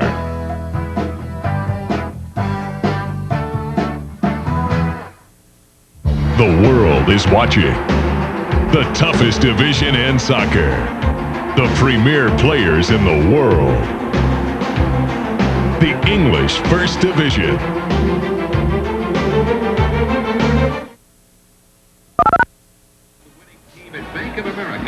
Colorado leads Stanford 31-27. We begin the 4th quarter of play. Let's go down on the field and visit Brian Weber. Steve, as this Colorado drive commenced, Fred Von Appen, the Cardinal defensive coordinator, spoke specifically to his linebackers and the secondary. Don't be overly concerned about Kordell Stewart's option, he said. You've got to be cognizant of him throwing down the field because they're killing us on the downfield passing, as we see it again on this drive. Well, it will be a first down for the Colorado offense, and there's the defense, and they're looking. They've got Kwame still in the game for Eli Swinton. He came out when Rashaan Salaam went up the middle and hit him on the leg. I'm not sure if Swinton has been back in since, but this Colorado offense has run for 217 yards in this game alone. Salaam with 91, Warren with 89, and Stewart with 37. Well, so 15 minutes to go. That's as good a duo of running backs, I think, as you will see anywhere in the country. We've got the Royals and A's tomorrow, Tuesday and Wednesday, 7 o'clock. 1-800-926-SPORT if you want to see Royals and the Oakland Athletics right here on Sports Channel. Some avenues come your way free, but for the Warriors, the A's, the Giants, the Sharks, that is the premium Sports Channel. You've got Colorado with a 4-point lead on Stanford. At the Stanford 26. Now from the 26-yard line.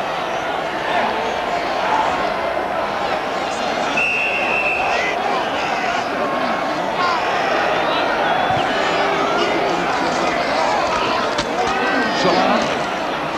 Quick run here inside the 15. He's to the 11-yard line and a first down.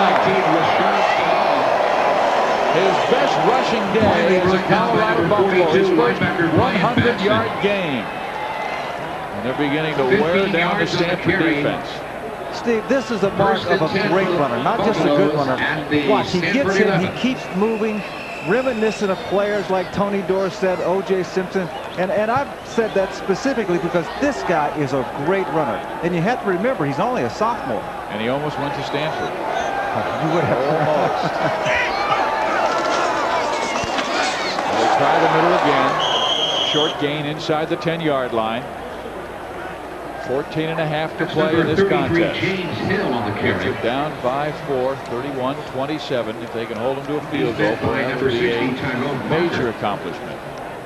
Swinton's back in there, going out with that leg problem. Last week, Stanford used a 67-yard play drive late in the fourth quarter to beat San Jose State. They need their defense. Straighten out Colorado here. It is 2nd and 7, and they give it to Salaam, and he busts his way to the 3. He was hit at the 6. He twists and turns and gained 3 more. They can get another first down. They'll need 2 more yards. Steve, I am very, very impressed with the running of Salaam. Again, watch. And you said it before, he's hit at one point, but by the time he goes down, he picks up another 2 or 3 yards. I mean, that is very impressive running. Colorado with over 220 yards rushing. Salaam has 107 himself. Here they go. They need 2 for the first down, 3 for the touchdown. They give it to Salaam, and he's met and driven back at the 4-yard line. Behind the line of scrimmage. Berger is going out on the field, now being called back by Coach Bill McCartney. Great job by the Stanford defense, forcing Colorado into making a really critical decision. McCartney, he's decided to go for it, but if they miss it, Stanford ends up winning this football game. You talk about how he'll be second-guessed. This is a really gutsy call. 4th down and 3. They're going with a fullback, double tight end. On the option. He keeps it. Touchdown! Boy, he is a terrific option quarterback. All the right decisions tonight. It's a 4-yard touchdown run by quarterback Kordell Stewart. Steve, when you have a quarterback who runs the option as well as Stewart runs it, why not stay with this play? You know, he comes into this game with a big reputation, and after watching him, he is really an outstanding option quarterback. I don't think he's a great thrower, but he makes great decisions when he runs with the football, and that's what makes this football team work. Kordell Stewart running the option. They missed the extra points. The lead is just 10, 37-27. Colorado. Sports Channel wants to know, what are you doing this offseason? I'm watching the Warriors on Sports Channel. Well, I'm certainly waiting for the Warriors to come back. Let's come on, stay in shape, do a little hunting and fishing, and watch the Sharks on Sports Channel. Well, I'm going to be changing diapers this offseason, but afterwards I'm going to be watching the Sharks on Sports Channel. Our plan is to travel as a family, and whenever we have any time, we'll watch Sports Channel, whatever's on. Don't miss Sports Channel's exciting fall lineup.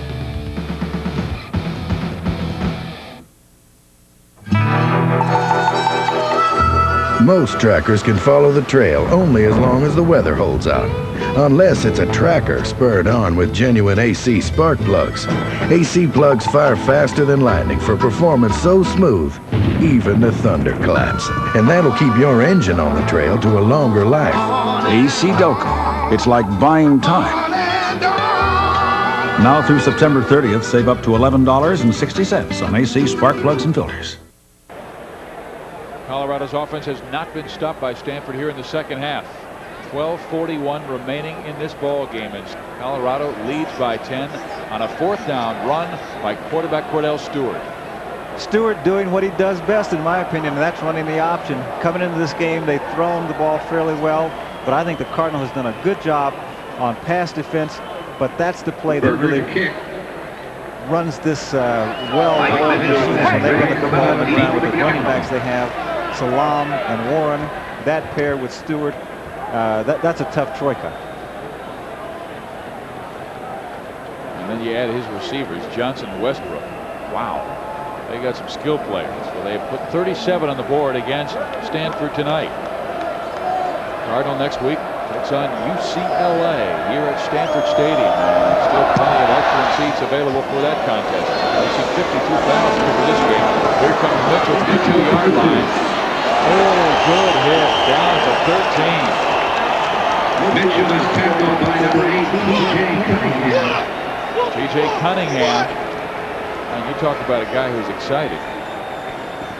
The 12-yard return. Mike seems as though he's a little surprised here. Little indecision. I think he felt he was going to get a block that he didn't get. Well, now Stanford has to drive down the field. Look at that. Stanford has seen the football almost 13 minutes, 12 minutes less than Colorado. And the Cardinal nearly unbeatable. And they hold this long. They go to Cline. Cline gets the first down out past the 25-yard line. They get him out of difficulty.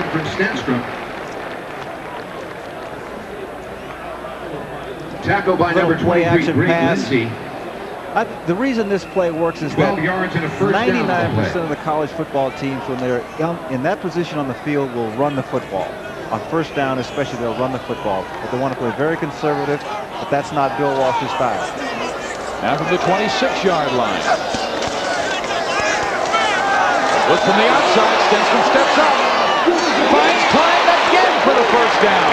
Tight end Tony Cline again. Cline knocked down by number 90, catches for tight end Tony Rogers. Cline in this game.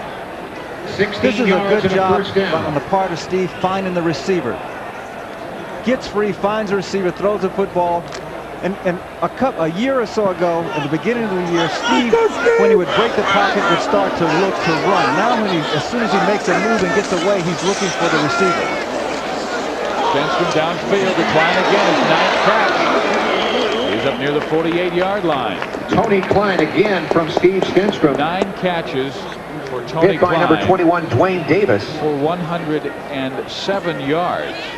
His first 4-yard gain, 100-yard catch game of his career. He has 16 catches already this season. And he's a guy that Steve Stenstrom predicted would catch 50 this year. It is second down and 6.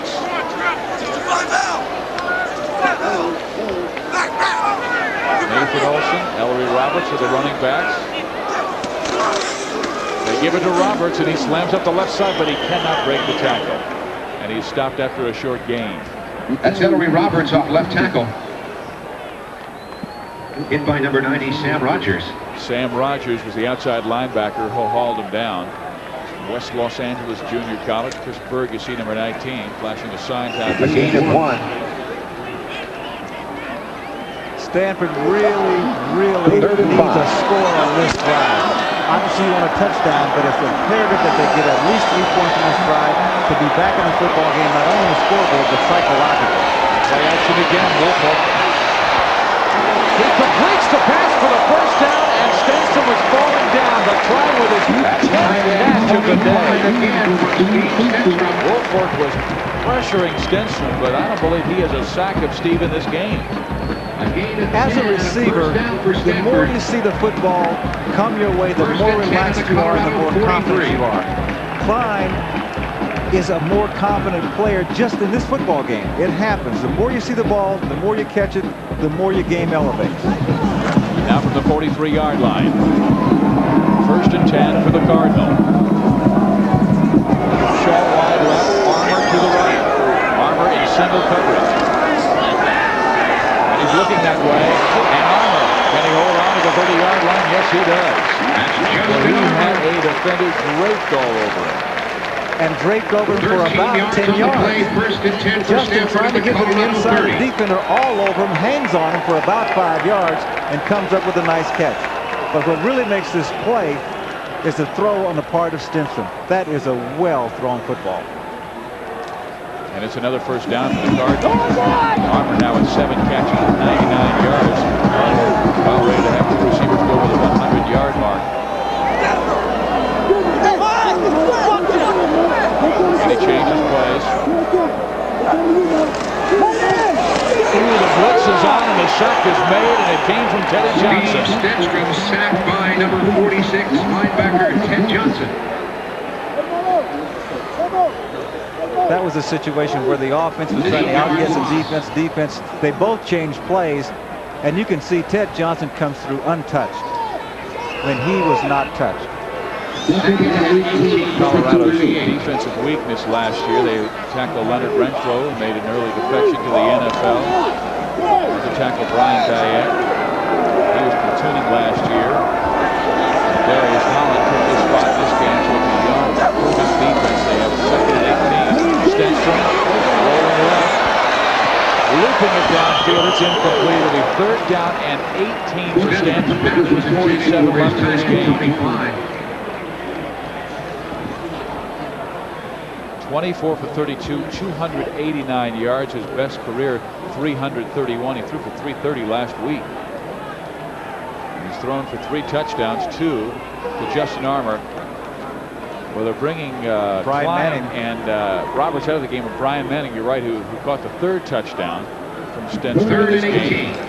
He will go wide left with Mark Harris. And now, Colorado is having a tough time adjusting to this. Allen will stay in the block. Stenstrom is stepping up. Downfield, almost intercepted. He tried to hit Harris at the 20-yard line, but Steve overthrew. Now 4th down.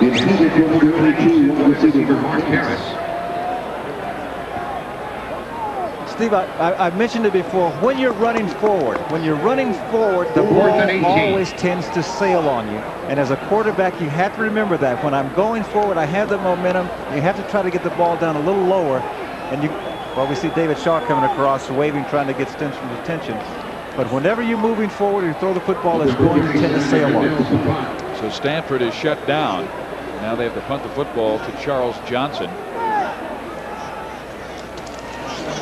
Mills angles it towards the sideline, and it is, it just barely missed, going out of bounds at the 1-yard line and sailed through. So Colorado will have the football to the 20. Tough break for Bill Walsh's Cardinal. They trail the Buffaloes by 10 with 8.5 to play.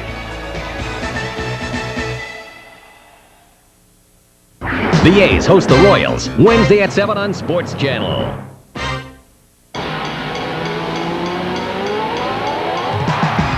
96-95. Here come the Lady Vols. Knocked away, knocked around, tied up. Clock runs out. Cardinal win by 1.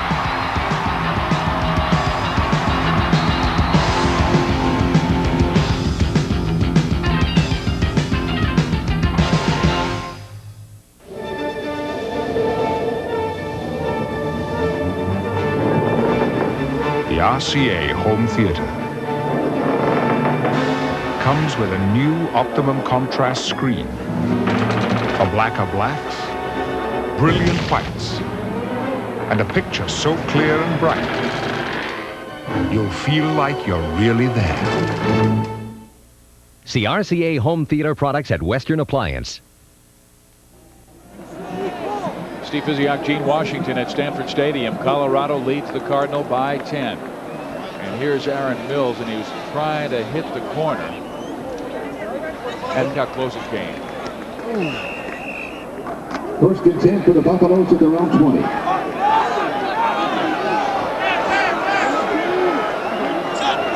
Singlet talking with him.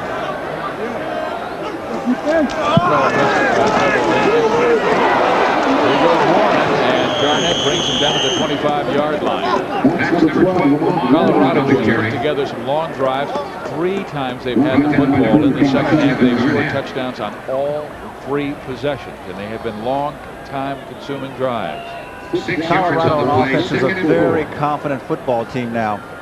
But when you have situations like this, if you have a chance to tackle a man, you must tackle him. You cannot let him run through an arm pass. Brett Bonhoff, the defensive coordinator for Stanford, just watched his player have a chance at Warren at the line of scrimmage and said he gains 5. Warren goes again, and this time he is hit and driven back at the 27-yard line, and it was Coy Gibbs to pop him one right in the chest. Right guard. There's Coy Gibbs. His dad Joe finally gets to watch his son play a little football. Coy has another brother, JD, in Williams-Barre.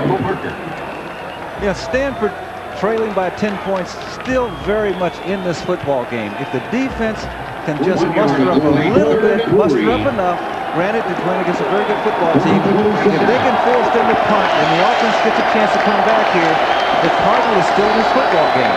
And if Stewart keeps running the football, you never know when he's going to cough it up. Let's see if he runs the option here. He gives it to Warren, and Warren's got the first down and more. He's out of bounds at the 37-yard line. Lamont Warren riding for a first down. They have just turned the ball into first downs on third down conversions like every single time the second half. Stretching the defense, and when you have running backs like Salaam and Warren, you know, great running backs, they will find those spots. And as the game gets longer, they tend to get better. Now 7 minutes remaining. Colorado leading by 10.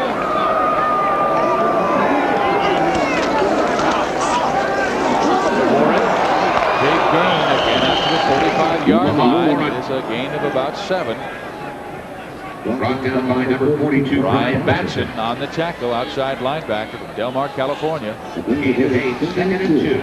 Colorado obviously trying to wear down the Stanford defense at this point. The defense, Stanford's defense has been on the field a long, long time, and it's starting to show. 20 carries for Warren for 113 yards. His other running back, Rashaan Salaam, was over 100 yards well. 260 yards on the ground for Colorado in this game. And they'll keep it on the ground this time. Plays read nicely, and it'll be third down and short for Colorado as Hebert makes the tackle. Warren is hit behind the line of scrimmage by number 90 to make that 71, John Hebert. Third down and 2. No gain on the play. Hebert. Back up to Jason Fisk. He's a 6'5" junior from Colorado's 45. Pennsylvania. Westbrook goes wide to the right. That's the man to worry about. 114 yards rushing. And they give it to him. And he is hit at the line of scrimmage, driven back. He gained maybe a yard. Let's see where they mark the football. Westbrook is saying it's a first down, but I don't think so. I don't think he got there. Hatzenbuehler really stuck a shoulder pad to him. Hit initially by number 13. Oh boy, they gave him a forward momentum further than I thought it would be. I thought they were going to mark it at the 46-yard line. Instead, it's closer to the 47. And they will measure. Regardless, I think they're going for it. I think McCartney has that kind of confidence in his offense. They're short of the first down by a good foot. And they're going to send out Berger. Officially a gain of 1. That's the percentage play. 5:39 to go in the game. You're leading by 10. That's the percentage play. Well, we get to see one of the rare for the Cardinal, number 11, Leroy times Pruitt. we have seen Berger punt in this game, and he is the All-American punter in the nation. And their special teams have been so good. Opponents have a minus 15 yards on their punt returns this year. Minus yardage on punt returns. Stanford. And for the block. They don't want to jump off sides. They're trying to draw Stanford off sides. They didn't do it. So because they're just as well punt from 5 yards back. So they take the delay of game. They'll take the 5-yard penalty.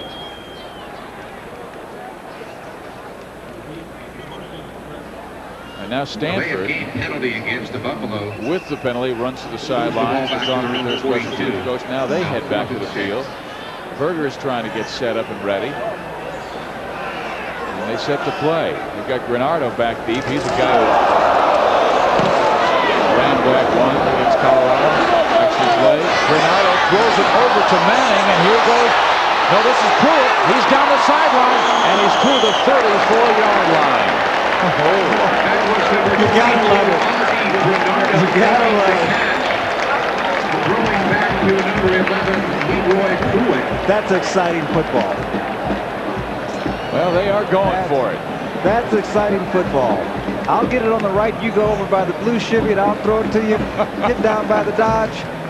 First and 10 for the Cardinal at their own 33. And he's out of bounds near the Pontiac.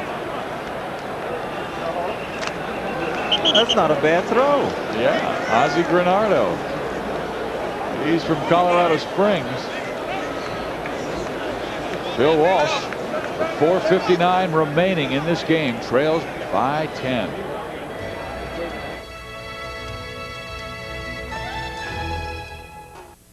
Darryl Dawkins used to name his backboard-shattering dunks. The NBA Jam Session book has it. When you say it... Chocolate thunder flying. I love teeth shaking. Glass breaking. Blunt roasting. Blunt toasting. Wham bam, glass breaker. I am Jam. You get over 200 color photos of the greatest backboard-shattering dunks. And the complete history of slam jamming from Dr. J to Michael Jordan.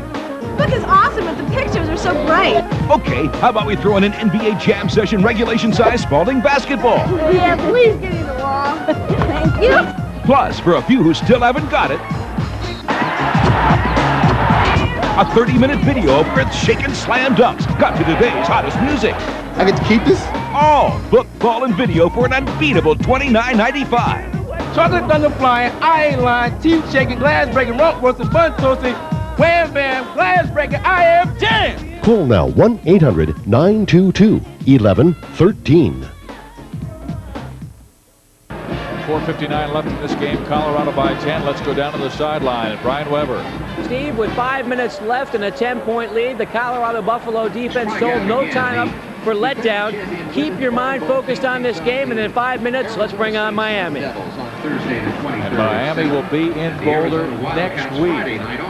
Game there. The Hurricane, the town, sold out. Folsom Field. Here's a 10-point Buffalo lead. Stenstrom at quarterback, 33-yard line with a first down. Westbrook was in his face, and it's incomplete. He tried to get it to Ethan Allen. Well, he really pinned his ears back. He came hard on that left side. There he is, the All-American candidate. Detroit, Michigan, led the Big 8 in sacks last year with 13.5. This play developed too slowly. The running backs running crossing routes, they ran into each other. That's why Steve had to hesitate. Second and 10. So it's second down and 10. So Steve wanted to throw the football early, and the running backs had almost run into each other, and it was a little too slow development. Two receivers off left. Stenstrom with a quick pass, incomplete. He wanted Armour at the 45 in enemy territory. Instead, he faces a third and 10. Give Colorado credit for putting pressure up the middle.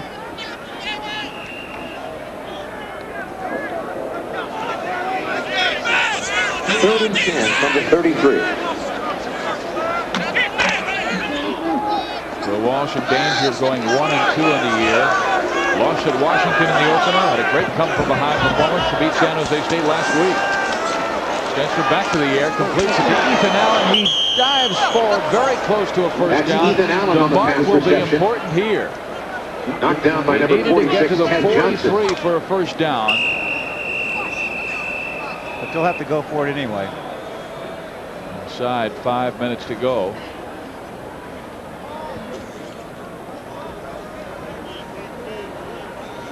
It's going to be close enough that probably a quarterback sneak would suffice unless the Colorado defense comes up with a huge surge. There you see it's only they're about 3-4 inches short. Officially a 9-yard gain. Bill Walsh. 4th and 1. Wants to talk to Steve Stenstrom personally as chains go over, and he gives him the call. He goes back into the huddle. He's had a splendid game. He's thrown for 3 touchdowns. They have rarely stopped the Stanford offense. The defense has been unable to stop the Colorado offense in this game. On 4th and 1, Stanford dives forward and has the first down. That's Stenstrom on the quarterback keeper for the first down. 4 wide receivers. You get Colorado thinking about a possible pass. Steve just follows the block of his outstanding center, Glenn Kavanaugh. They pick up the first down 4 minutes to go. Still in this football game. They're still in it. Touchdown, onside kick, or if they can score quickly, then they can kick off and hopefully hold. At Colorado, very potent offense. It was ground out close to 300 yards in the ground in this game. Then from the quick pass. They pitch it to Armour, and he's got the first down to David Shaw. You gotta love it. Didn't you run that play as a kid? Huh? The old hook and lateral? You gotta love it. Get down there, catch the ball, pitch it out to the man coming on the outside, Boy, that was really well executed by Armour and Shaw. But the coverage was very good by the secondary from Colorado. Still is a first down at the 39-yard line. Stenstrom, pressure on him. He throws it downfield. Armour's out there. His third touchdown of the night.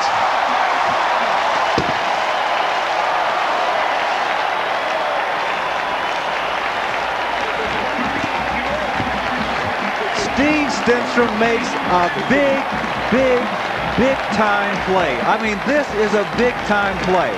This is as good as it gets. He knows that his receiver is starting to break open, and he waits as long as he can. And I mean, now Armour's getting open. This is a huge play. Huge play. Look at that. Right on the money. Armour runs under the football. That is a big time play. And career best games for both Stenstrom and Justin Armour. The point after touchdown is good, and Stanford is within 3. 37-34, 3:33 left. Stenstrom and Armour are breaking all kinds of records. The Stanford scoring.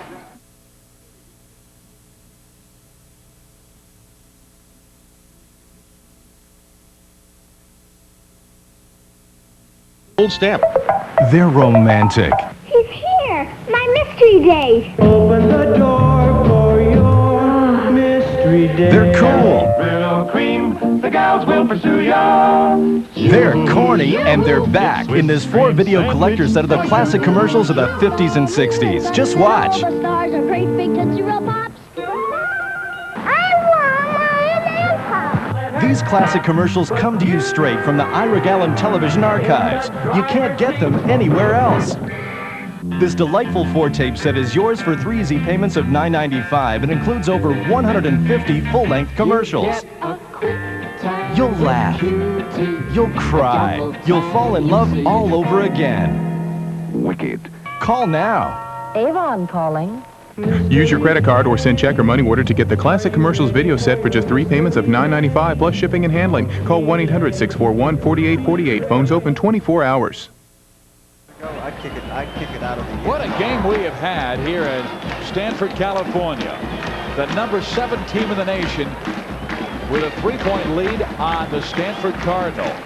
Stephen, I can't tell you how big of a play that is on the part of Stenstrom. I mean, he really makes this thing happen because he holds the football as long as he can because he sees Armour starting to break open and lays it up on a perfect trajectory. Armour runs under for the touchdown.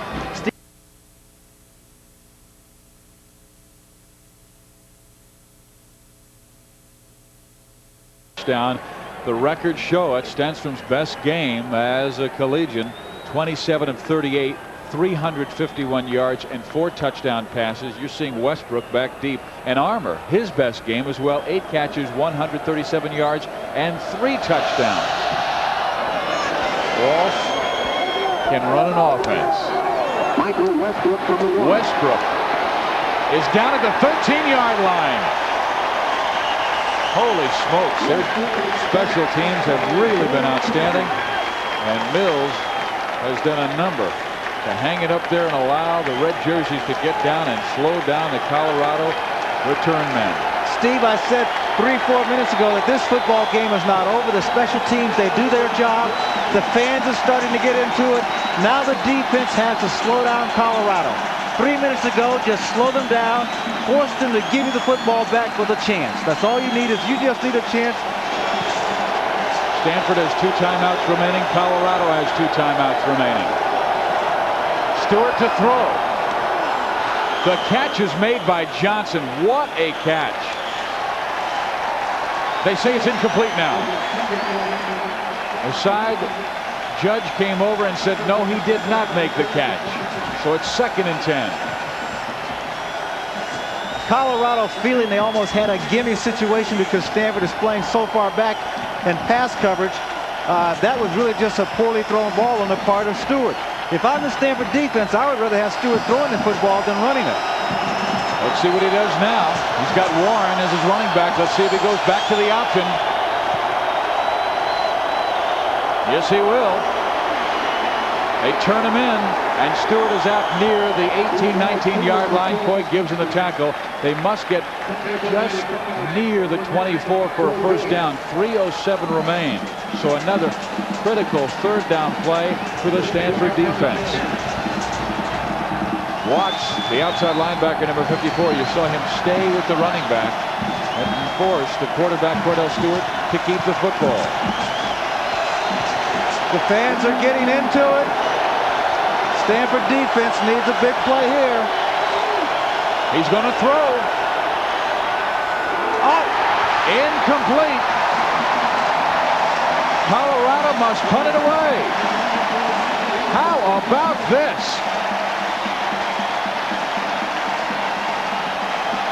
Will we have another San Jose State? Steve, granted I'm biased, but I don't think that was the right decision on Colorado's part. If you've run the option as well as they've run it, why throw the football? Yeah, with their speed, their skilled people, you think we've been successful with this, let's not go with a trick play now. Berger gets it off, and a bad punt. And it's out of bounds, and Stanford will have excellent field position. The first team All-American preseason punter, Mitch Berger, with a terrible punt here at a critical moment. 2.5 minutes to play. Stanford has held. They've gotten themselves with a chance to win this football game.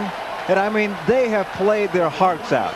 The defense, the offense, I mean, this team has played, regardless of what happens from this point on, this team has really played some football game. And a defense that was being absolutely devoured by this tremendous offense by Colorado really showed great backbone. And when they had to stop Colorado, they did. Because the Stanford defense really had every chance to quit, but they didn't quit. Well, Sports Channel never has an off season. The San Jose Sharks face off 6 times next month during our Shark Attack beginning October 16th. If you want to see times like the Bruins, the Blues, the Canucks, Oilers, Ducks, Capitals, call 1-800-926-SPORT. 2:32 to play. 37-34 Colorado. Stanford runs the football, and down the sideline is Ethan Allen. First down, Cardinal. You give that man a chance to beat you, and he will find a way. And Colorado allowed them to come back in this football game, and Stanford has just jumped on them. The Stanford players are playing with confidence. They have not given up. And I tell you, Colorado at this point, they're saying, what's happening? What's going on? Colorado leads by 3.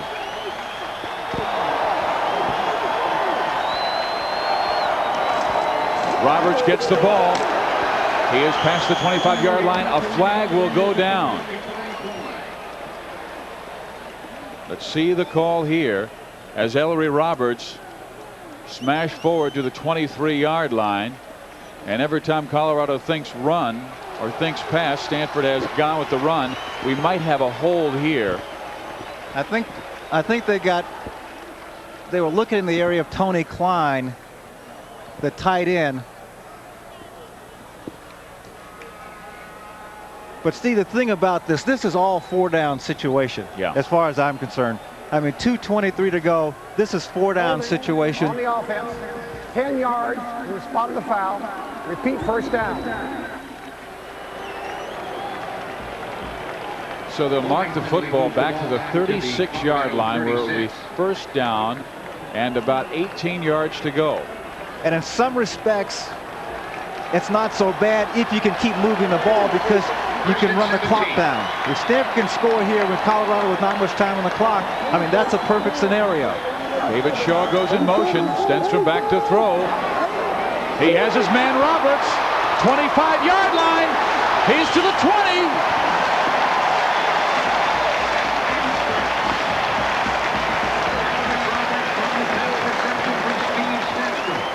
Ellery Roberts getting the football in the open field. Ellery saying, I need to make a play. This is the time for a big play.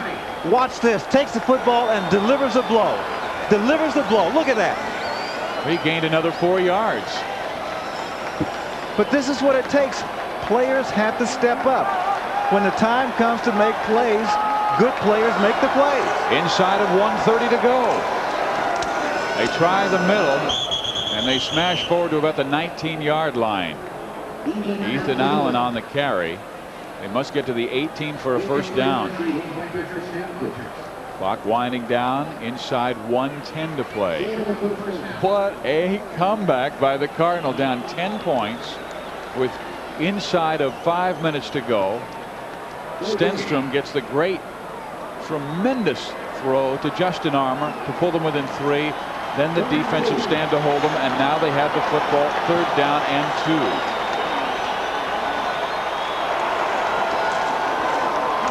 On play action. He's open. He's open. Armour inside the 10-yard line. 1st and goal. You know what's great, Gene, is you see everything developing. You saw Armour spin out, and he got the pick. He was wide open coming from a tight formation going across field.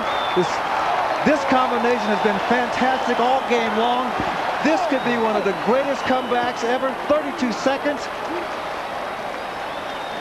Stanford still has a couple of timeouts. I think they might take the situation that we'll just throw the ball into the end zone. We'll take our 3 or 4 shots. Roberts, he's to the 5. He's inside of the 4-yard line. Timeout with 16 seconds remaining. 16 seconds left, Gene. They let it run down 37-34, and now they're in that crazy situation where we might see that same play we saw earlier with Armour maybe going to that slot. If they do it, they'll probably run a different play. They'll maybe probably run a different play. End. The situation now, 16 seconds, 1 timeout. You know that if you throw the football, 2nd down, if you throw the football, the clock is stopped. Stanford has the option here of running the football. That's still an option because they have 1 timeout to go. They can run the football and call a timeout. The thing you have to remember, this is only 2nd down. You can throw a couple of shots. You can throw it into the end zone. So they have time here for 3 plays. I mean, if they want to throw the football, they can get in maybe 3 plays. But he's not settling field goal. Oh, no. No. 16 seconds remain. Stanford down by 3, 37-34. Bill Walsh sending in Steve Stenstrom, who has thrown for a career best 378 yards and 4 touchdowns. Will he have number 5 to give the Cardinal a victory? Unbelievable comeback again. San Jose State had them dead in the water last week. They came back, won that game. Now they have it at the 5-yard line against the 7th best team in the country, the Colorado Buffaloes. And here we go. They've got a slot. Same play, same formation. In the slot this time. Same formation. And they throw it right. It is knocked down with 13 seconds left. And Armour had the angle on cornerback Chris Hudson coming back to the inside. That's who Stenstrom was trying to go to. 3rd down and 5. Stanford lined up in the formation that worked well before, that unusual formation, and they throw the football to the other side. They got Colorado thinking, oh, they're going to do the same thing, throw to the other side. Colorado coming up with a big tip.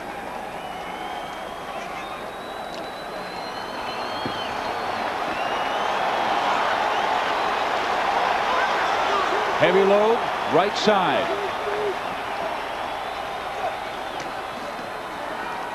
Down the middle. Touchdown! Oh, touchdown! It is. Yes, it is official. He had it. Tony Cline. He had control of it. He had it. And Colorado furious, but the Cardinal rejoicing. The rule is if you have possession of a football and your feet touch down, it's a touchdown. And if that's not the rule, it's a new rule. 40-37. What are the officials meeting? The officials. Well, I tell you what. Once an official, it's a touchdown. Unbelievable. If there hasn't been enough drama in this game already, Gene, the officials put some more in, and now an important point after touchdown. The key here is Does Cline have possession of the football? He has possession. He's down. His foot was down. That's a touchdown. As soon as you touch the touchdown, you have possession. As soon as you get down, his foot was in the end zone. Wow. That's a touchdown. That is a real close call, though. Very close But the call. rule is he has possession. He has possession right now. As soon as the foot touches, it's a touchdown. Holy smokes. What a call. 8 seconds left. Abrams for the point after. It's good. And Stanford with 8 seconds has the lead. Unbelievably, 41-37. And Steve Stenstrom with his 5th touchdown pass, a career high, and an incredible game for Stenstrom and for the Cardinal.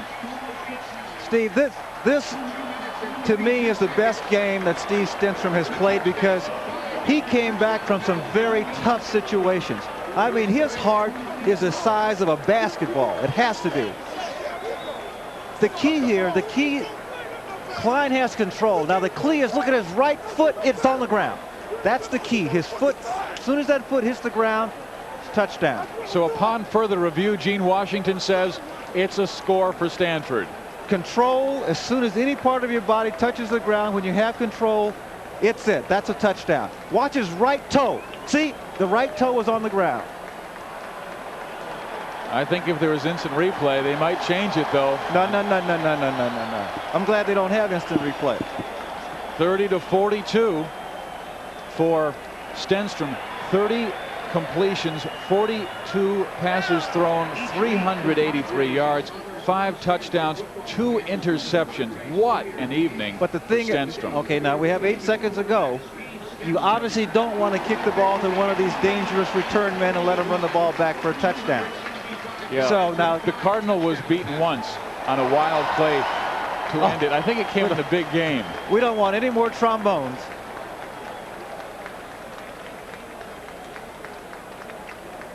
And Stanford will be allowed to kick off at the 50-yard line because of a violation against Colorado, complaining in that end zone, and apparently someone said something to the official a little too harshly.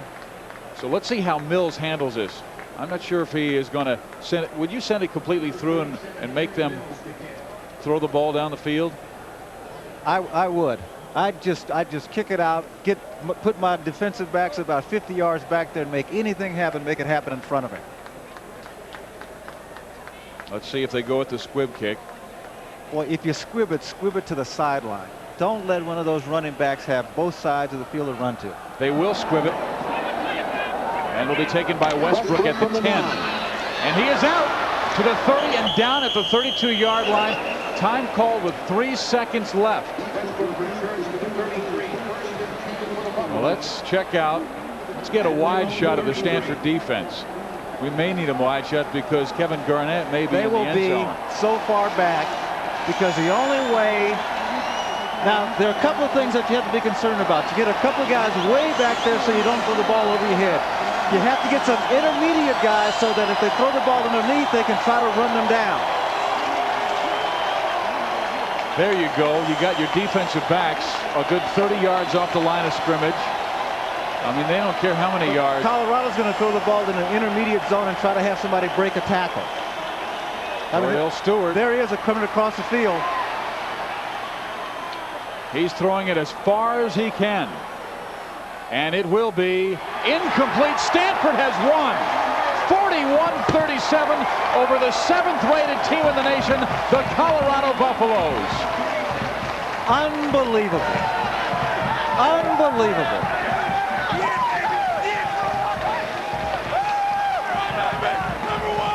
Unbelievable.